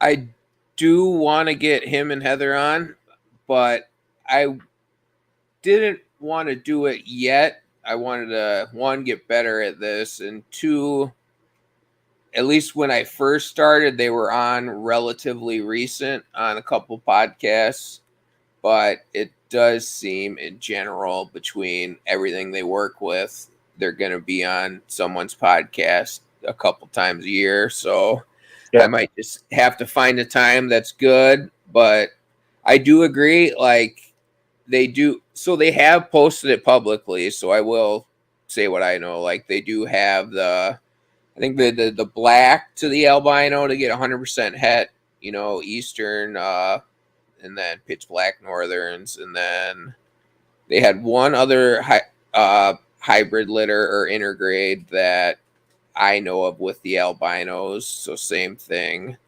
They also have the super hypo and hypo, the like Maruki, IJ, or no, that's northern IJ. Is that a hybrid that? Yeah. Okay, cause I think they got that animal from Mike at Snakes at Sunset, because I remember when he first started posting those. Now, I didn't know that was a hybrid of any kind. I always thought that was some kind of pure Yuri and Jaya project, because when he first posted them, of course, anytime a skink popped up, I had to find out what the hell was going on, maybe see if it's for sale. I didn't know that was a hybrid. I thought that was just pure IJ.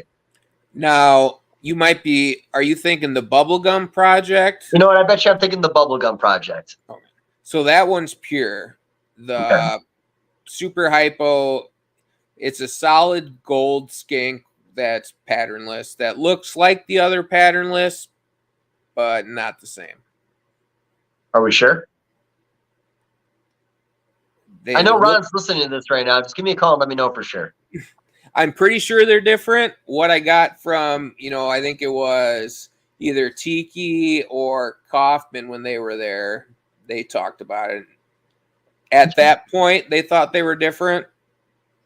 So I'm assuming they're different. Menno in the Netherlands had some, and I saw his het, and that one definitely looks hybrid. So I'm going to assume they all are, but I have no clue on everyone.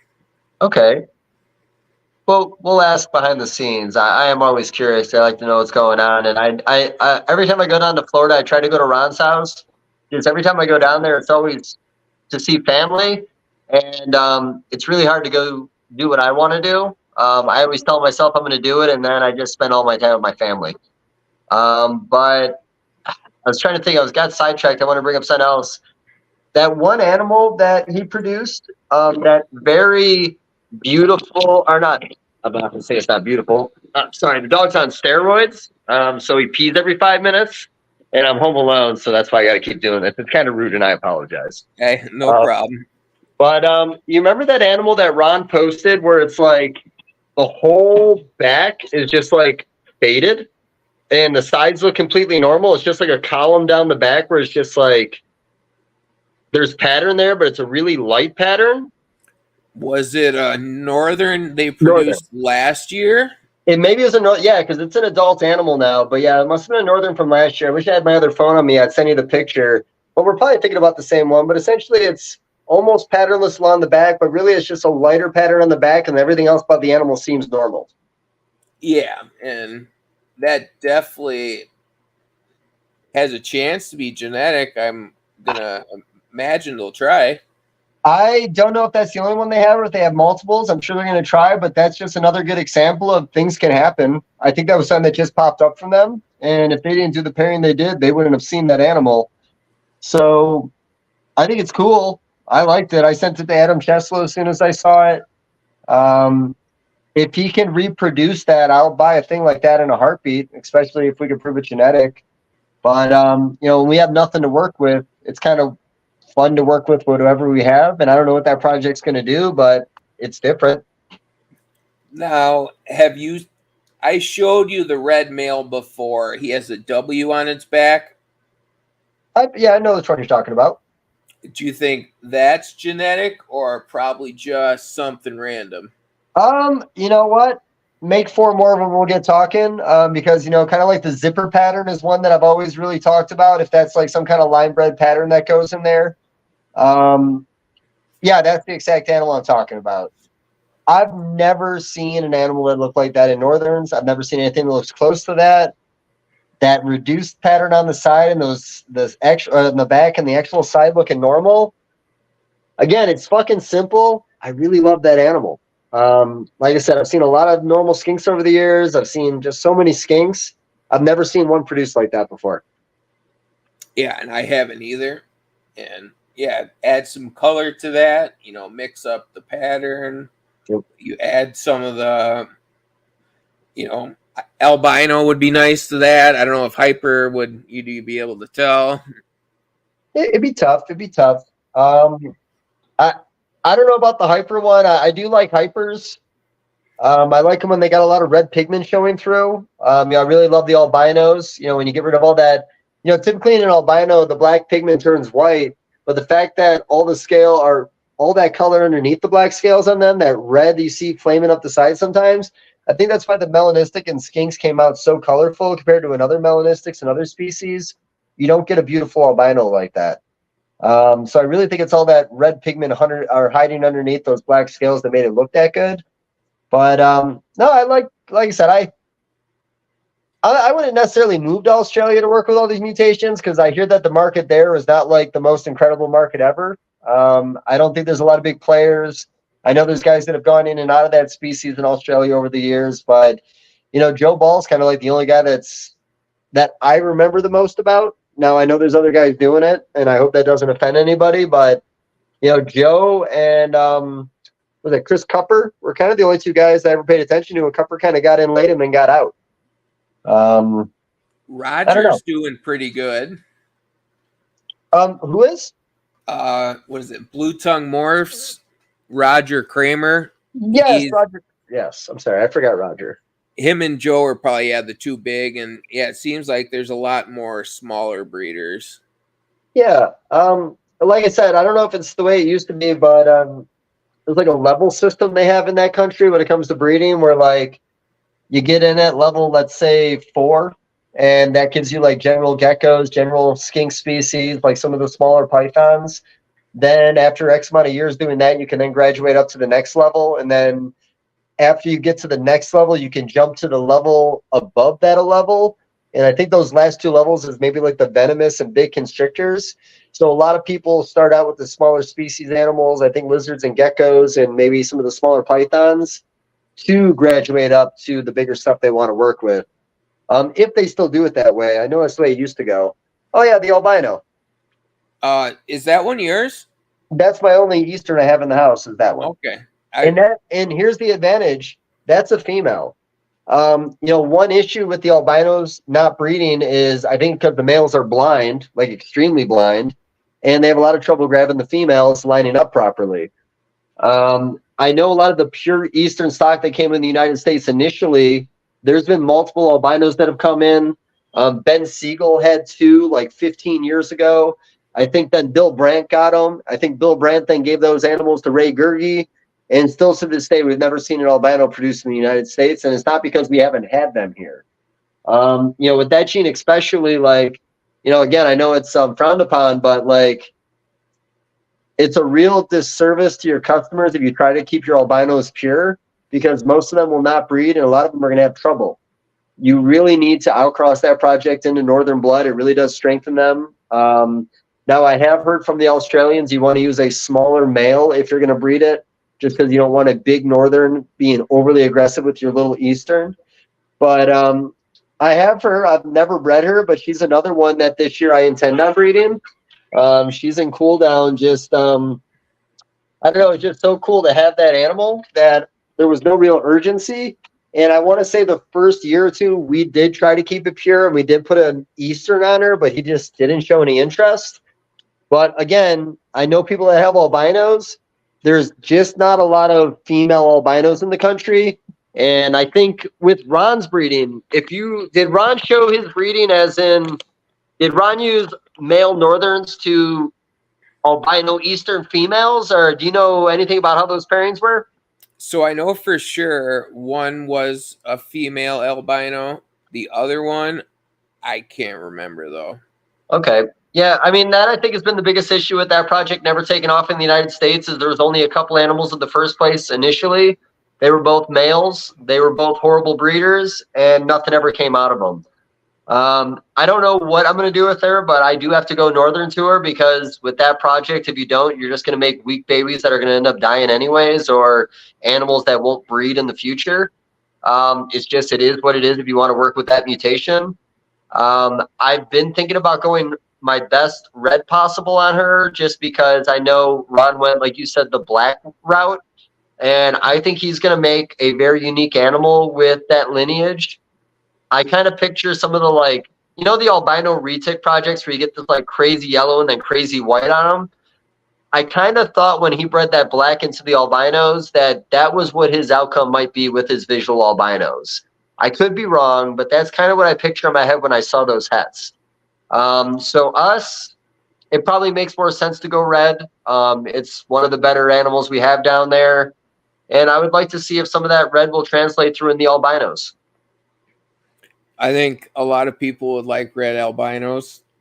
Yeah. I always thought on like when you go a hyper type animal, whether it's, the pitch black, it would make it more like orange though, kind of like the lavas. It might, but again, if you look at, I mentioned before with the melanistics, like a lot of those melanistics over there, they have the red on the sides and a lot of red showing through. I think that is where you're getting that color from that goes in the albino because, again, typically black in an albino makes white.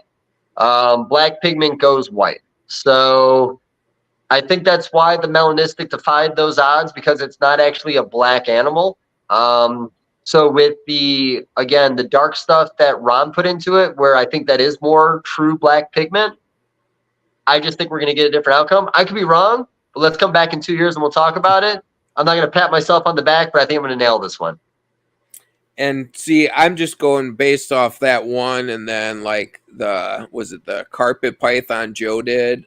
That was the like black Brettles to the albino Darwin, I think. Yeah, but even Brettles, if you look at just a common Brettle, it has that beautiful maroons. Now I understand that the Brettles had darker pigment in it, but I could see a Brettles making a more colorful albino because of that.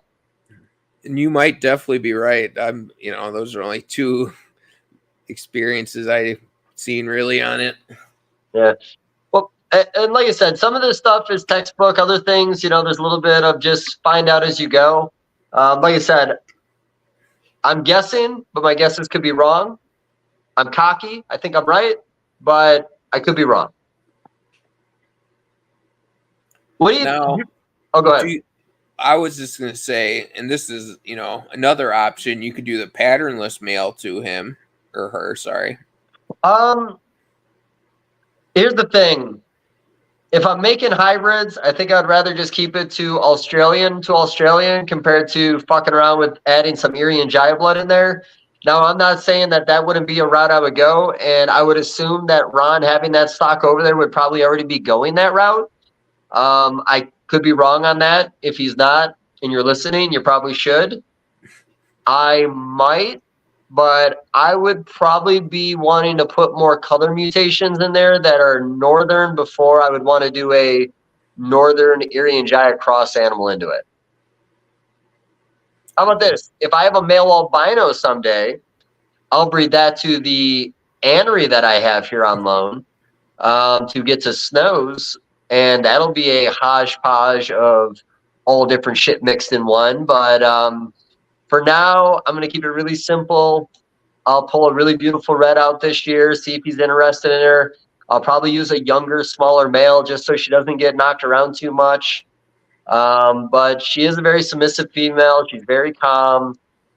As long as I don't have an over-aggressive male with her, I think it's going to be okay. But no, like I said, we've had her for about, it's embarrassing, man, 6.5 years, and we've never bred her. So it's time. I probably should have in the past, but like I said, just the frowning upon hybridizations in the hobby became such a hot topic that it kind of put a cloud over doing that kind of stuff. And I still, again, believe in, I work with a lot of different species. I do believe purity is a big thing. I have dwarf boa projects, Costa Ricans that are pure Costa Ricans that I would never outcross, even though some people do. I think there's just space for everybody to do whatever the fuck they want. And where that used to really bug me back then.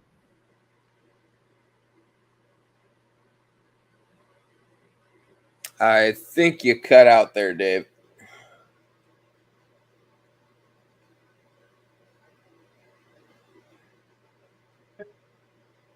Oh, You there? we good? I think so now. Okay. You see a thumb? 2 thumbs? Yep. Yep. The internet, man. I live in the mountains. Bird flies by, it just stops working. So yeah, like I said, if you want to breed albinos and you got albinos on your list, you have to plan on hybridizing them. If you don't hybridize them, you're fucking over everybody you ever sent an animal to, because you're going to sell them something that they won't be successful with. And as you being a breeder, your job is to want people to be successful. If you give them animals they're not going to be successful with, I think that's more unethical. So we will do what we do with that animal this year. Like I said, hopefully I'll put a red on it, and in a perfect world, we'll make some het albinos this year. But again, Ron is way ahead on that project. He had success this past year. Whatever happens in the United States with albinos over the next few years will all be based on what Ron does. Yeah. I mean, there's a couple other people that got them, but they were doing the same route, trying to keep it pure. And I know some are switching, so they might have some good het progress. But he does have a good founding stock of the various genetic and northerns. No, and like I said, I don't think there was anything wrong with trying to keep these pure. When we have an isolated group of a species that will never get more in, why wouldn't we want to keep them pure? So, the idea of hybridizing these things doesn't really make any sense until it comes down to morphs. I think when morphs come into play, it changes the rules. Even in boa constrictors, I always make a lot of comparison to boas. Like, there's certain mutations that came from Colombia. There's certain mutations that were hypomelanistic that came from island localities. Like, I think some of the first, the dog pissed on the couch. Some of the first hypos that ever came in, the orange tail stuff, that was an island locality. The salmon boa constrictor that started with Rich Eiley, that was a Panamanian natural hypo in the wild, I believe, that was then bred through whatever the fuck they bred it through. Where purity, of course, is important in some things. When it came to mutations and boa constrictors, it was breed what you breed it to. Make what you make. The Inca boa is one of the hottest patterns in boas right now. That's a Central American mutation that's being bred into everything that you can imagine right now, Colombian, whatever. So purity in mutations is very tough, unless, like I said, Costa Ricans, there's other boas that people are keeping them pure, keeping them small. The main reason for that is they want a small animal. I don't know, man. Like I said, it's a different hobby now. And if you want to be successful with the project, you just got to accept it, and you're going to have to hybridize it or just get out of the project. Now, yours might actually be pure Eastern, but some I've seen definitely look like they're already mixes. Do you think? What's that? Oh, I said they have to be. Like, they just are. Like, there's no. So first off, we're not even getting into the details of how certain people got albinos into the country. And then through all our morals, are we going to assume that when we're told they're pure Easterns, that these are pure Easterns? The Australians were not successful keeping that project pure, as far as I'm aware. There may be some guys that were able to keep it that way, but from the conversations I've had in the past, it was very difficult to reproduce albinos until they put northern blood into it. I've heard the same thing about the melanistics. But again, that was from 1 or 2 breeders. That's not the rule for everybody, but that's just what I had heard. So I don't really know, but yeah, more than likely, if you have an albino in your collection, it's probably not pure. Now this animal is fairly small, but albinos, I don't know what year the albino was discovered in Australia. It had to be longer than 15 years ago because I remember Ben Siegel having 2 albinos here. So, long story short, everything that anybody has that's a mutation that came out of Australia is pretty much a guaranteed hybrid at this point. Well, in 14 years ago, 14 or 15, Joe Ball put the albino to the white and Roger put the hyper to the white. So they, that's 15 years ago. They started mixing both of those then. Yeah. I'm sorry. Go ahead. I do think some of the hypers are pure just for the fact, talking to Roger, the pures are the one that have the eyes issues. I have heard the eye issues, and we did have a melanistic also that came in with the albino when we got them. And he had eye issues, and we ended up losing him inevitably from a respiratory infection. So again, like I said, working with mutations can be kind of rough, and we have learned with skinks that there's going to be some hangups. There's going to be some things we have to do. I think what'll maybe end up happening, and I can't guarantee this, but look at like retics.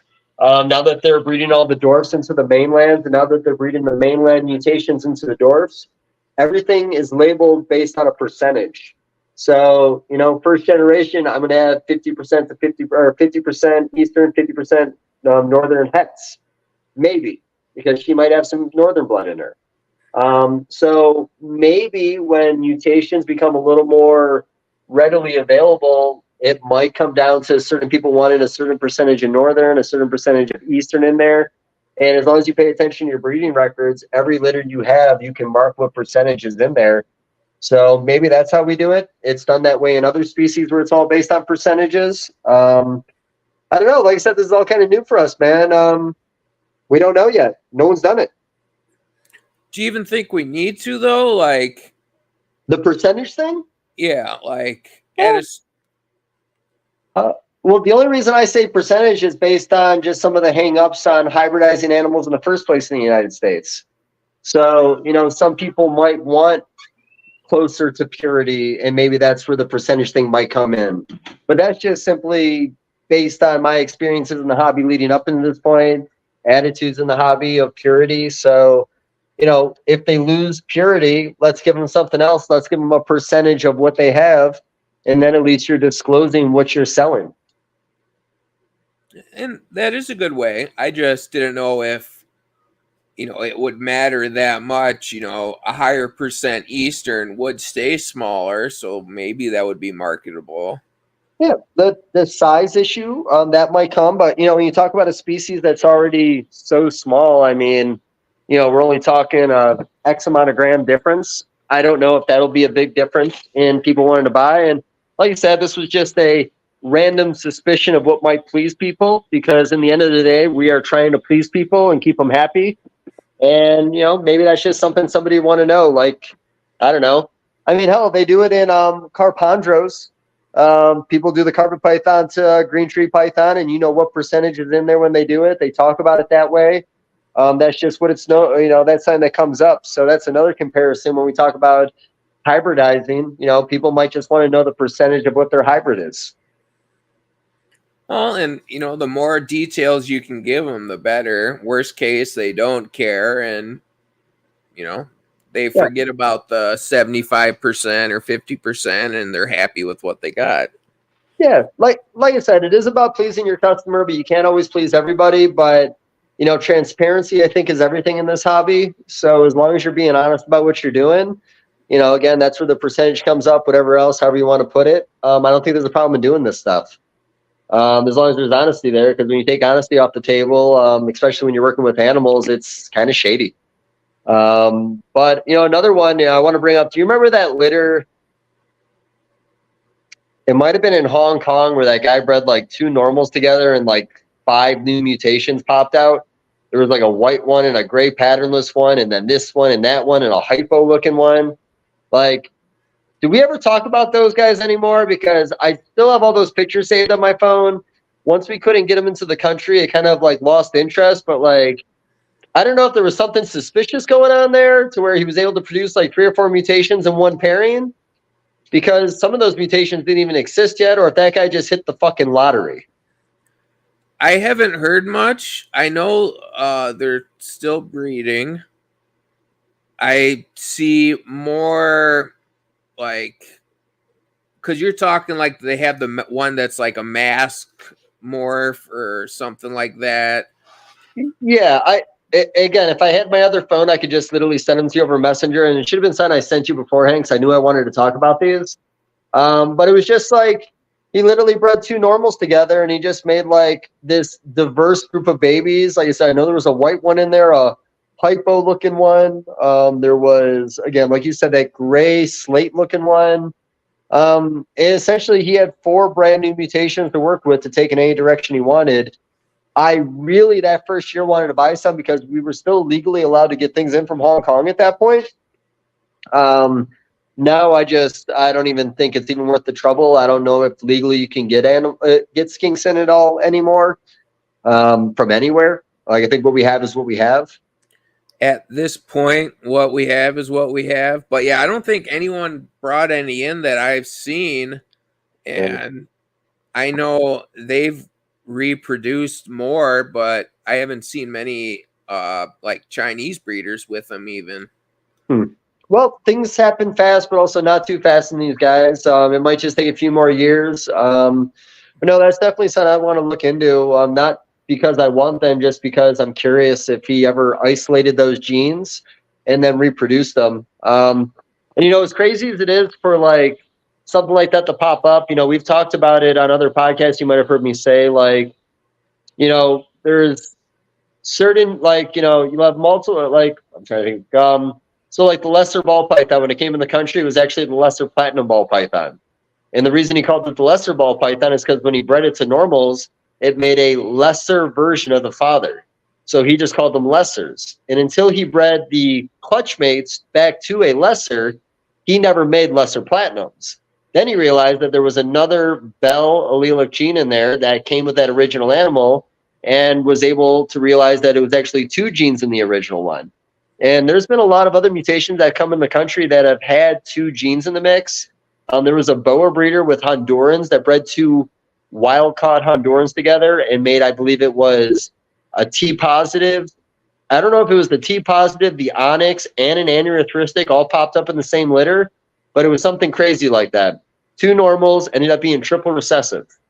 So weird things happen, especially with genetics. Junior from JMG is really great with genetic stuff. A lot of the genetic stuff I learned was from him. He's a gecko guy, but he's somebody too in the future. If you ever want to just talk genetics, you could bring him on and he'll talk your ear off for hours. But no, like I said, there's some mysteries here. I always tell everybody, we're a bunch of used car salesmen that are pretending like we're scientists. None of us know what the fuck we're doing. We all just like animals, and we're trying to figure out as we go. And that's the truth. We got educated guesses, and we'll prove stuff out as much as we can. Yep. But it's always going to be limits, man. But, hey, did we just peak? We might have, but I got one more thing. Keep going, man. What do you got? So Joe Ball, his T plus, Northern, and something else he found together also.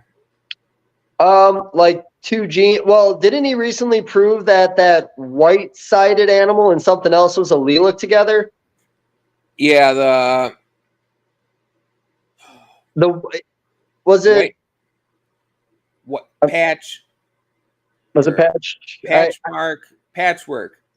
Okay, that makes sense. Yeah, he bred them together, I think, last year, proved that they were allelic at least, produced something well put together. I don't remember about the T positive. I don't know for sure. Do you know for sure? There was something with the T plus, and I'm drawing a blank on what it is. I got a question for you. If you could pick one mutation from Australia to work with, what would it be? That's hard. Do I have to pick Northerns or? Well, I mean, you're a Northern guy, but if there's something Eastern you want to work with, you can go that route. Unless you're talking about like blotchies or some of these other cool things they got going on over there. I do like the super pinstripe blotches. I do like them. But otherwise, I think you'd probably have to pick like, some we don't have, whether it's the T plus or the white side, which might be, since we have colors, pattern might be a good thing to choose. Yeah. I do like the white side. That was an Eastern mutation. Am I right or wrong on that? That one's Eastern, the other one's Northern. Yeah, I know the T's are Northern. No, the patchwork's Northern too. Okay. I'd probably go T positive if I was us. And the reason I say that is, you don't really see Northerns in Australia like you see here.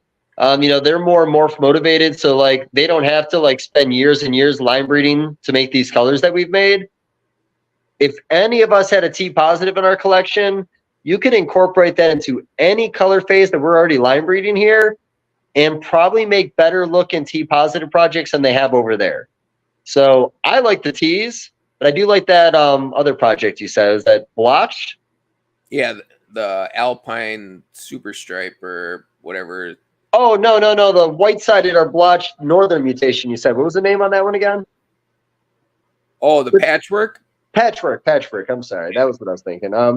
Like I said, I've been a little out of the loop the last couple of years and had my focus on so much more where I used to obsess over this kind of stuff.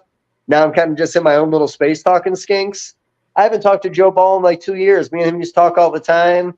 I used to talk to Don Patterson on the phone like all the time. I haven't talked to him in a couple of years. I almost feel bad. I used to love all these guys. Now, are you going to add any of the rarer skinks down the road, whether blotch, western?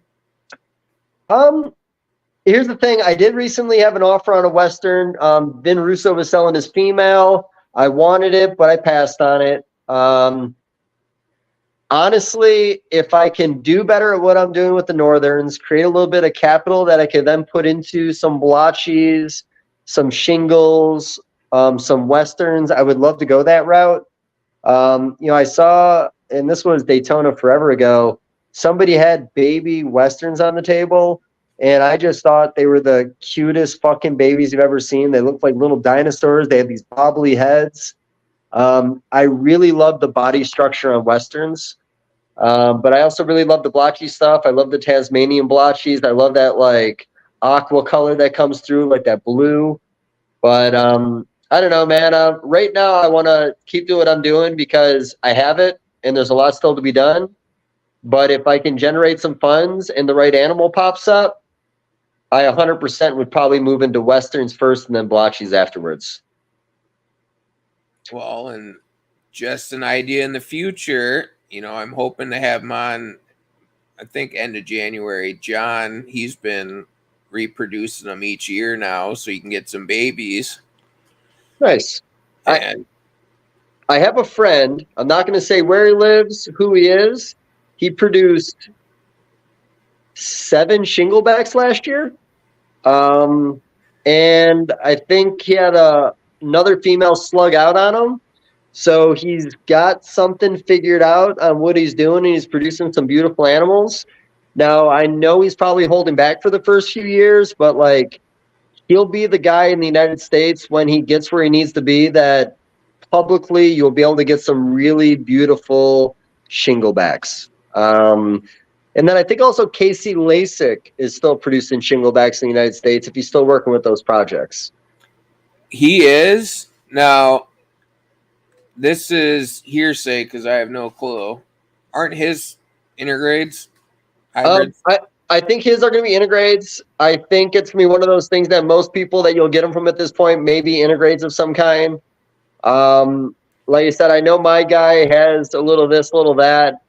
I don't know if the one he did was an integrade. A couple of them I think were pure, but I'm sure there's going to be some integrades in that. How are the shingles broken down? Because, I know about the Goldfield stuff, which is, I've always thought the best.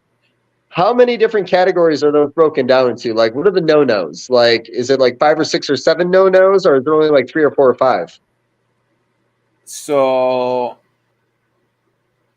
I think 3 no-nos because there's like Rugosa, Espera, and oh man, because some are same species but different subspecies. But there's one that might be different from both, but I don't know if those are here. Okay. Well, most people that have shingles don't talk about them.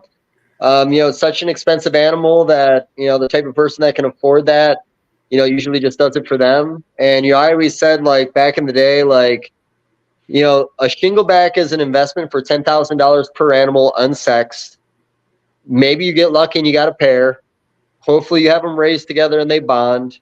Hopefully you get some babies. And then when you make that one baby, are you even going to want to sell it? And then when you make your second one, are you even going to want to sell it?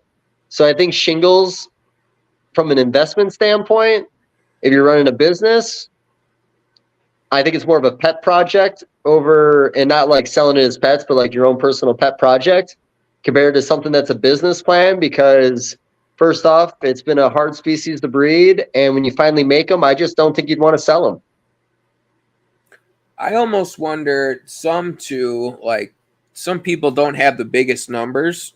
Like I don't know the exact number of some of the older guys that are still breeding them, but I know there's still some older guys with them. But in the last, before CITES, a good chunk came in the U.S. Okay. Like, well, how many years ago was that though? 2. Okay, so we were still getting stuff in from Europe and the Asian markets at that point, is what you're saying? Yeah. Okay. 2 years ago. So last year, you were, in theory, supposed to be able to export with CITES. In the 22 was the last year you could import half the year. Okay. Like I got my pair of Alpines that year from the Netherlands, but then also I don't know where they all went, but like 20 shinglebacks came in. Okay. Well, we'll know eventually. Yep. So the Northerns that you have up, so that's the mutation that was allelic with that white-sided one that he also produced. Am I right on that? Yep. The top one's the northern patchwork, and the bottom's the eastern white side. Right. And the original eastern white side didn't have the white head, though. Like, it was pretty much just the side, if I remember right. So I've seen 2 different ones that I don't know which, because there's that one that was found in the wild that I think was white-sided, and that one had a solid head, I want to say, or I'm mixing them up. Okay. Now, when you say found in the wild, is this the one you're talking about in someone's backyard by their pool? I'm not exactly sure where in the wild it was found, but supposedly it was brought to some nature center thingamajigger. Yeah. Hey, say no more. But yeah, because I remember the post about that white-sided one. I think somebody was living by like the little shed they had by their pool, maybe, in their backyard. And then that was the last I saw it before they started breeding them. But there may have been 1 or 2 that were found. I'm not 100% sure, but I do remember that post of somebody taking a picture of that animal in their backyard. But yeah, I think that's it. That was the last I saw it until we started seeing them produced. And then this other project you're talking about in Northerns, honestly, I should know about this. I knew there was something that was allelic with that Eastern project. I had no idea it was that project in the Northerns. And I'll have to ask Joe, because some reason I want to say it was like the T plus and the patchwork happened to pop out together or some shit. Okay, that's not, like I said, that kind of stuff happens. Like I said, different genes running on the same chromosome, things popping on the same allele. That is a possibility. I do like the idea of a pied. I would love to work a pied in any project. What I really like is the different mutations that make the tongue turn pink. because the whites that we have in the United States that were produced here were pretty heavy pink tongue. Further on the base down the back of the throat, there was a little bit of blue coming through, but for the most part, it was a pink tongue. And then, of course, the true northern whites from Australia, that's a pink tongue. And then I guess anything with little white pigment's going to turn the tongue pink. Well, and one of the Joe bred two hets together that had a pink tongue in. He's got too many mutations to keep track. He got two hets from a guy, and those produced one of the newer ones. And the only key thing was they had a pink tongue. Okay, so if it was a low expression pied, though, it could have just been a low expression pied, but the tongue was still pink. So maybe his hets, I don't know, maybe there's another gene in there that actually does a pink tongue. It's possible, or it could just be that he got the white-sided from two hets originally. I don't know. Gotcha. Well, those are their mysteries. We don't have to worry about that ever. But no, like I said, it's really sad because it's so hard to see everything that Joe does and know that we'll never have it. We have a small taste for some of the animals that came in from Europe and came in from the Asian market here, but like, I don't know, it's kind of sad, man. I mean, I'd love to work with this kind of stuff, and I've seen a couple like posters from like all the different children's python mutations they have over there. The Kick brothers had all that amazing blackhead projects back in the day. Like I said, I have always been very jealous about Australian species. If it wasn't for my love for boa constrictors a long time ago, I was going to switch my entire collection over to Australian stuff. I have been building up on new Australian stuff over the last few years with simple things like children pythons and spotteds, but like I got a lot of womas. I got some blackheads, but I got a ways to go, man. Like I said, I've always been an Australian guy. Do any of those have mutations here? Like, isn't there like maybe a pattern list in children's or? Casey Lasik showed off those T positive children's recently. If you go stalk his Facebook page. Now, if there's a patternless project here, I'm sure there could be something reduced pattern. I can't think of it. I know my spotteds are striped spotteds. I've got to do a little more research because it's not anything you really see very often. I might have to get on Fauna Classifieds and look around a little bit. And it was just some I randomly saw recently that I don't know if they were. Oh no, they paired a pattern list to. I think that might have been Warren Booth even. Okay, well, I know Warren well. I'll hit him up and ask him. He's messing around with children's, but I know his collection's always changing. I know he's doing a lot of Emerald Basin stuff right now, and of course, he's got all his boa projects that he's working with very heavily. But no, I'm not 100% sure on him having those, but I wouldn't be surprised if he did at one point. Yeah, it's just, I always read a lot of random shit, and that's the problem. I read a lot, so I forget half of it. Yeah, that's my problem too. I take in so much information, sometimes in passing, that sometimes it's really difficult for me to put the name linked to the project. That's why a lot of times I tell people, I'll remember the animal you make. I just might not ever remember who you are. So it's children's pythons. Yeah. Oh, wait, that thing right there? Those are boas, right? No, yeah, but if you read the words, it tells his pairings. So number 9, patternless to normal children's. You sure he means children's pythons? Why does he have a picture of a boa next to a write-up about children's pythons? I guess I didn't look at all the pictures. I just read it. Okay. I'm going to hit him up and ask him about that because I know a lot of the stuff he does is pure locality boa constrictors. And I think there was some of those olive pythons locking in that one picture. Maybe. Might have been some olive tails. That's actually one thing. Hopefully, I've got an olive head albino, and I sent it out on a breeder loan this year because I only had a female. So if I'm lucky, maybe I'll be a part of some albino olive pythons in the next year or two. Well, those would be great. Yeah, they're ugly, but, I still want them. Why do you say they're ugly? Just bland? It's just kind of bland. It's just a patternless albino snake. not that the olive python's that attractive in the first place, but it's just kind of a basic looking animal. Junior from JMG brought up a good point when we were talking about house snakes. I love house snakes. I think they're a very unique colubrid from Africa, but one thing that he said could be a hang up with them ever being truly successful in the industry is the lack of pattern.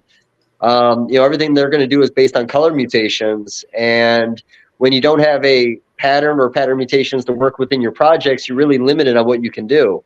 So when you have patternless animals, let's say like an olive python, you're going to make an albino that's just going to be a solid color. You'll make maybe a hypo that's a solid color, but like it's really tough to build on something when you don't have any pattern to build on.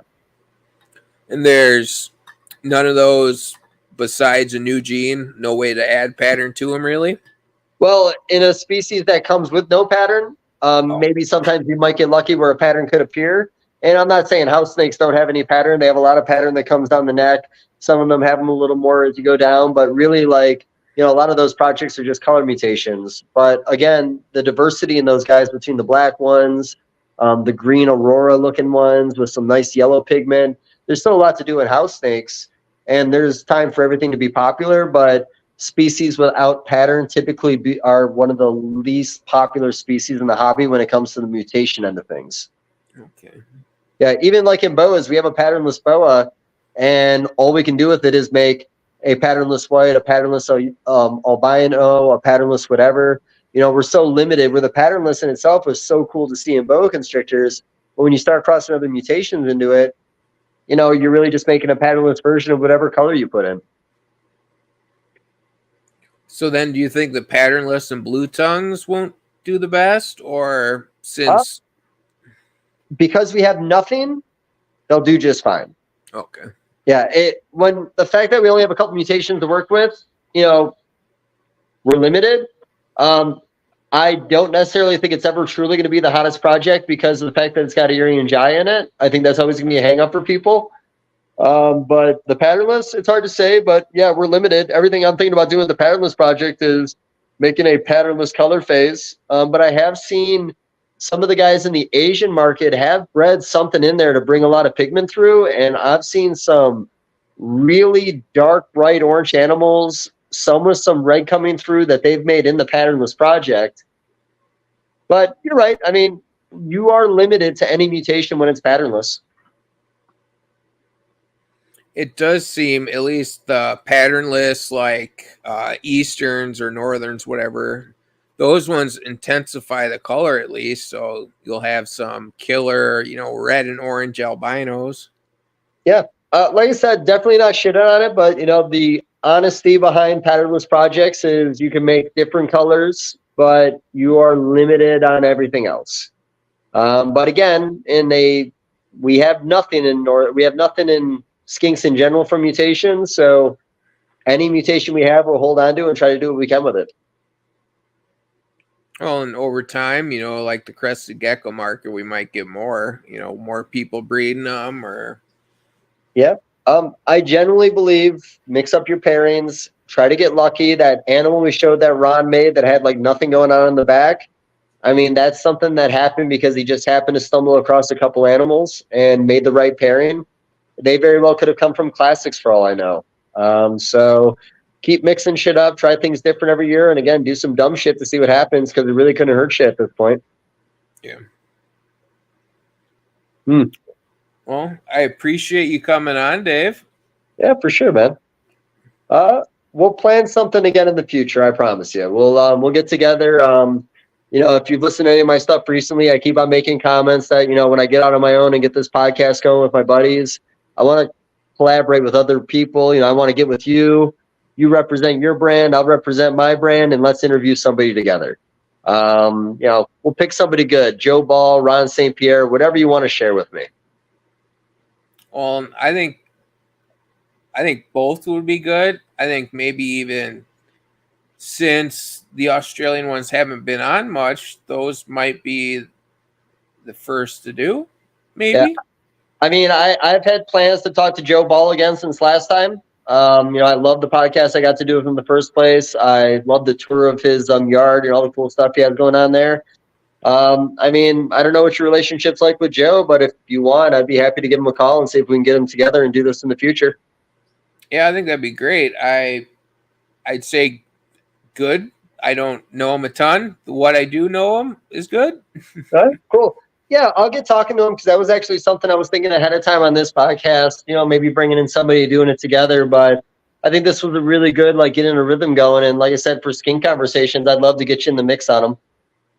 Well, he's got a different way to look at things too that might benefit us from more, let alone to increase in our success rate. Yeah, I mean, like I said, we could always learn something, and the Australians know more than we do. So, like I said, I just think Joe's good conversation. He's a good guy. I think Dave Kaufman was just at his place. I thought I saw some videos pop up this past week, but no, like I said, Joe's always a good time. I'd love to talk to Joe and just see what he's been doing these last 2 years when I stopped paying attention. Well, you'll have to get on that, and we'll have to get a date going, and we'll go from there. 100%, bud. But yeah, you send us off, man. This is your podcast. Well, thank you everyone for sticking around as long as we have. That was Dave with Custom Scales. He's on lots of social media, Instagram, Facebook, all that good stuff. Yeah. And next week, I have a guest in mind that I got to line up. So we'll see you next Wednesday with the surprise guest. Cool. Appreciate you again, bud. You be safe. All right. Take care.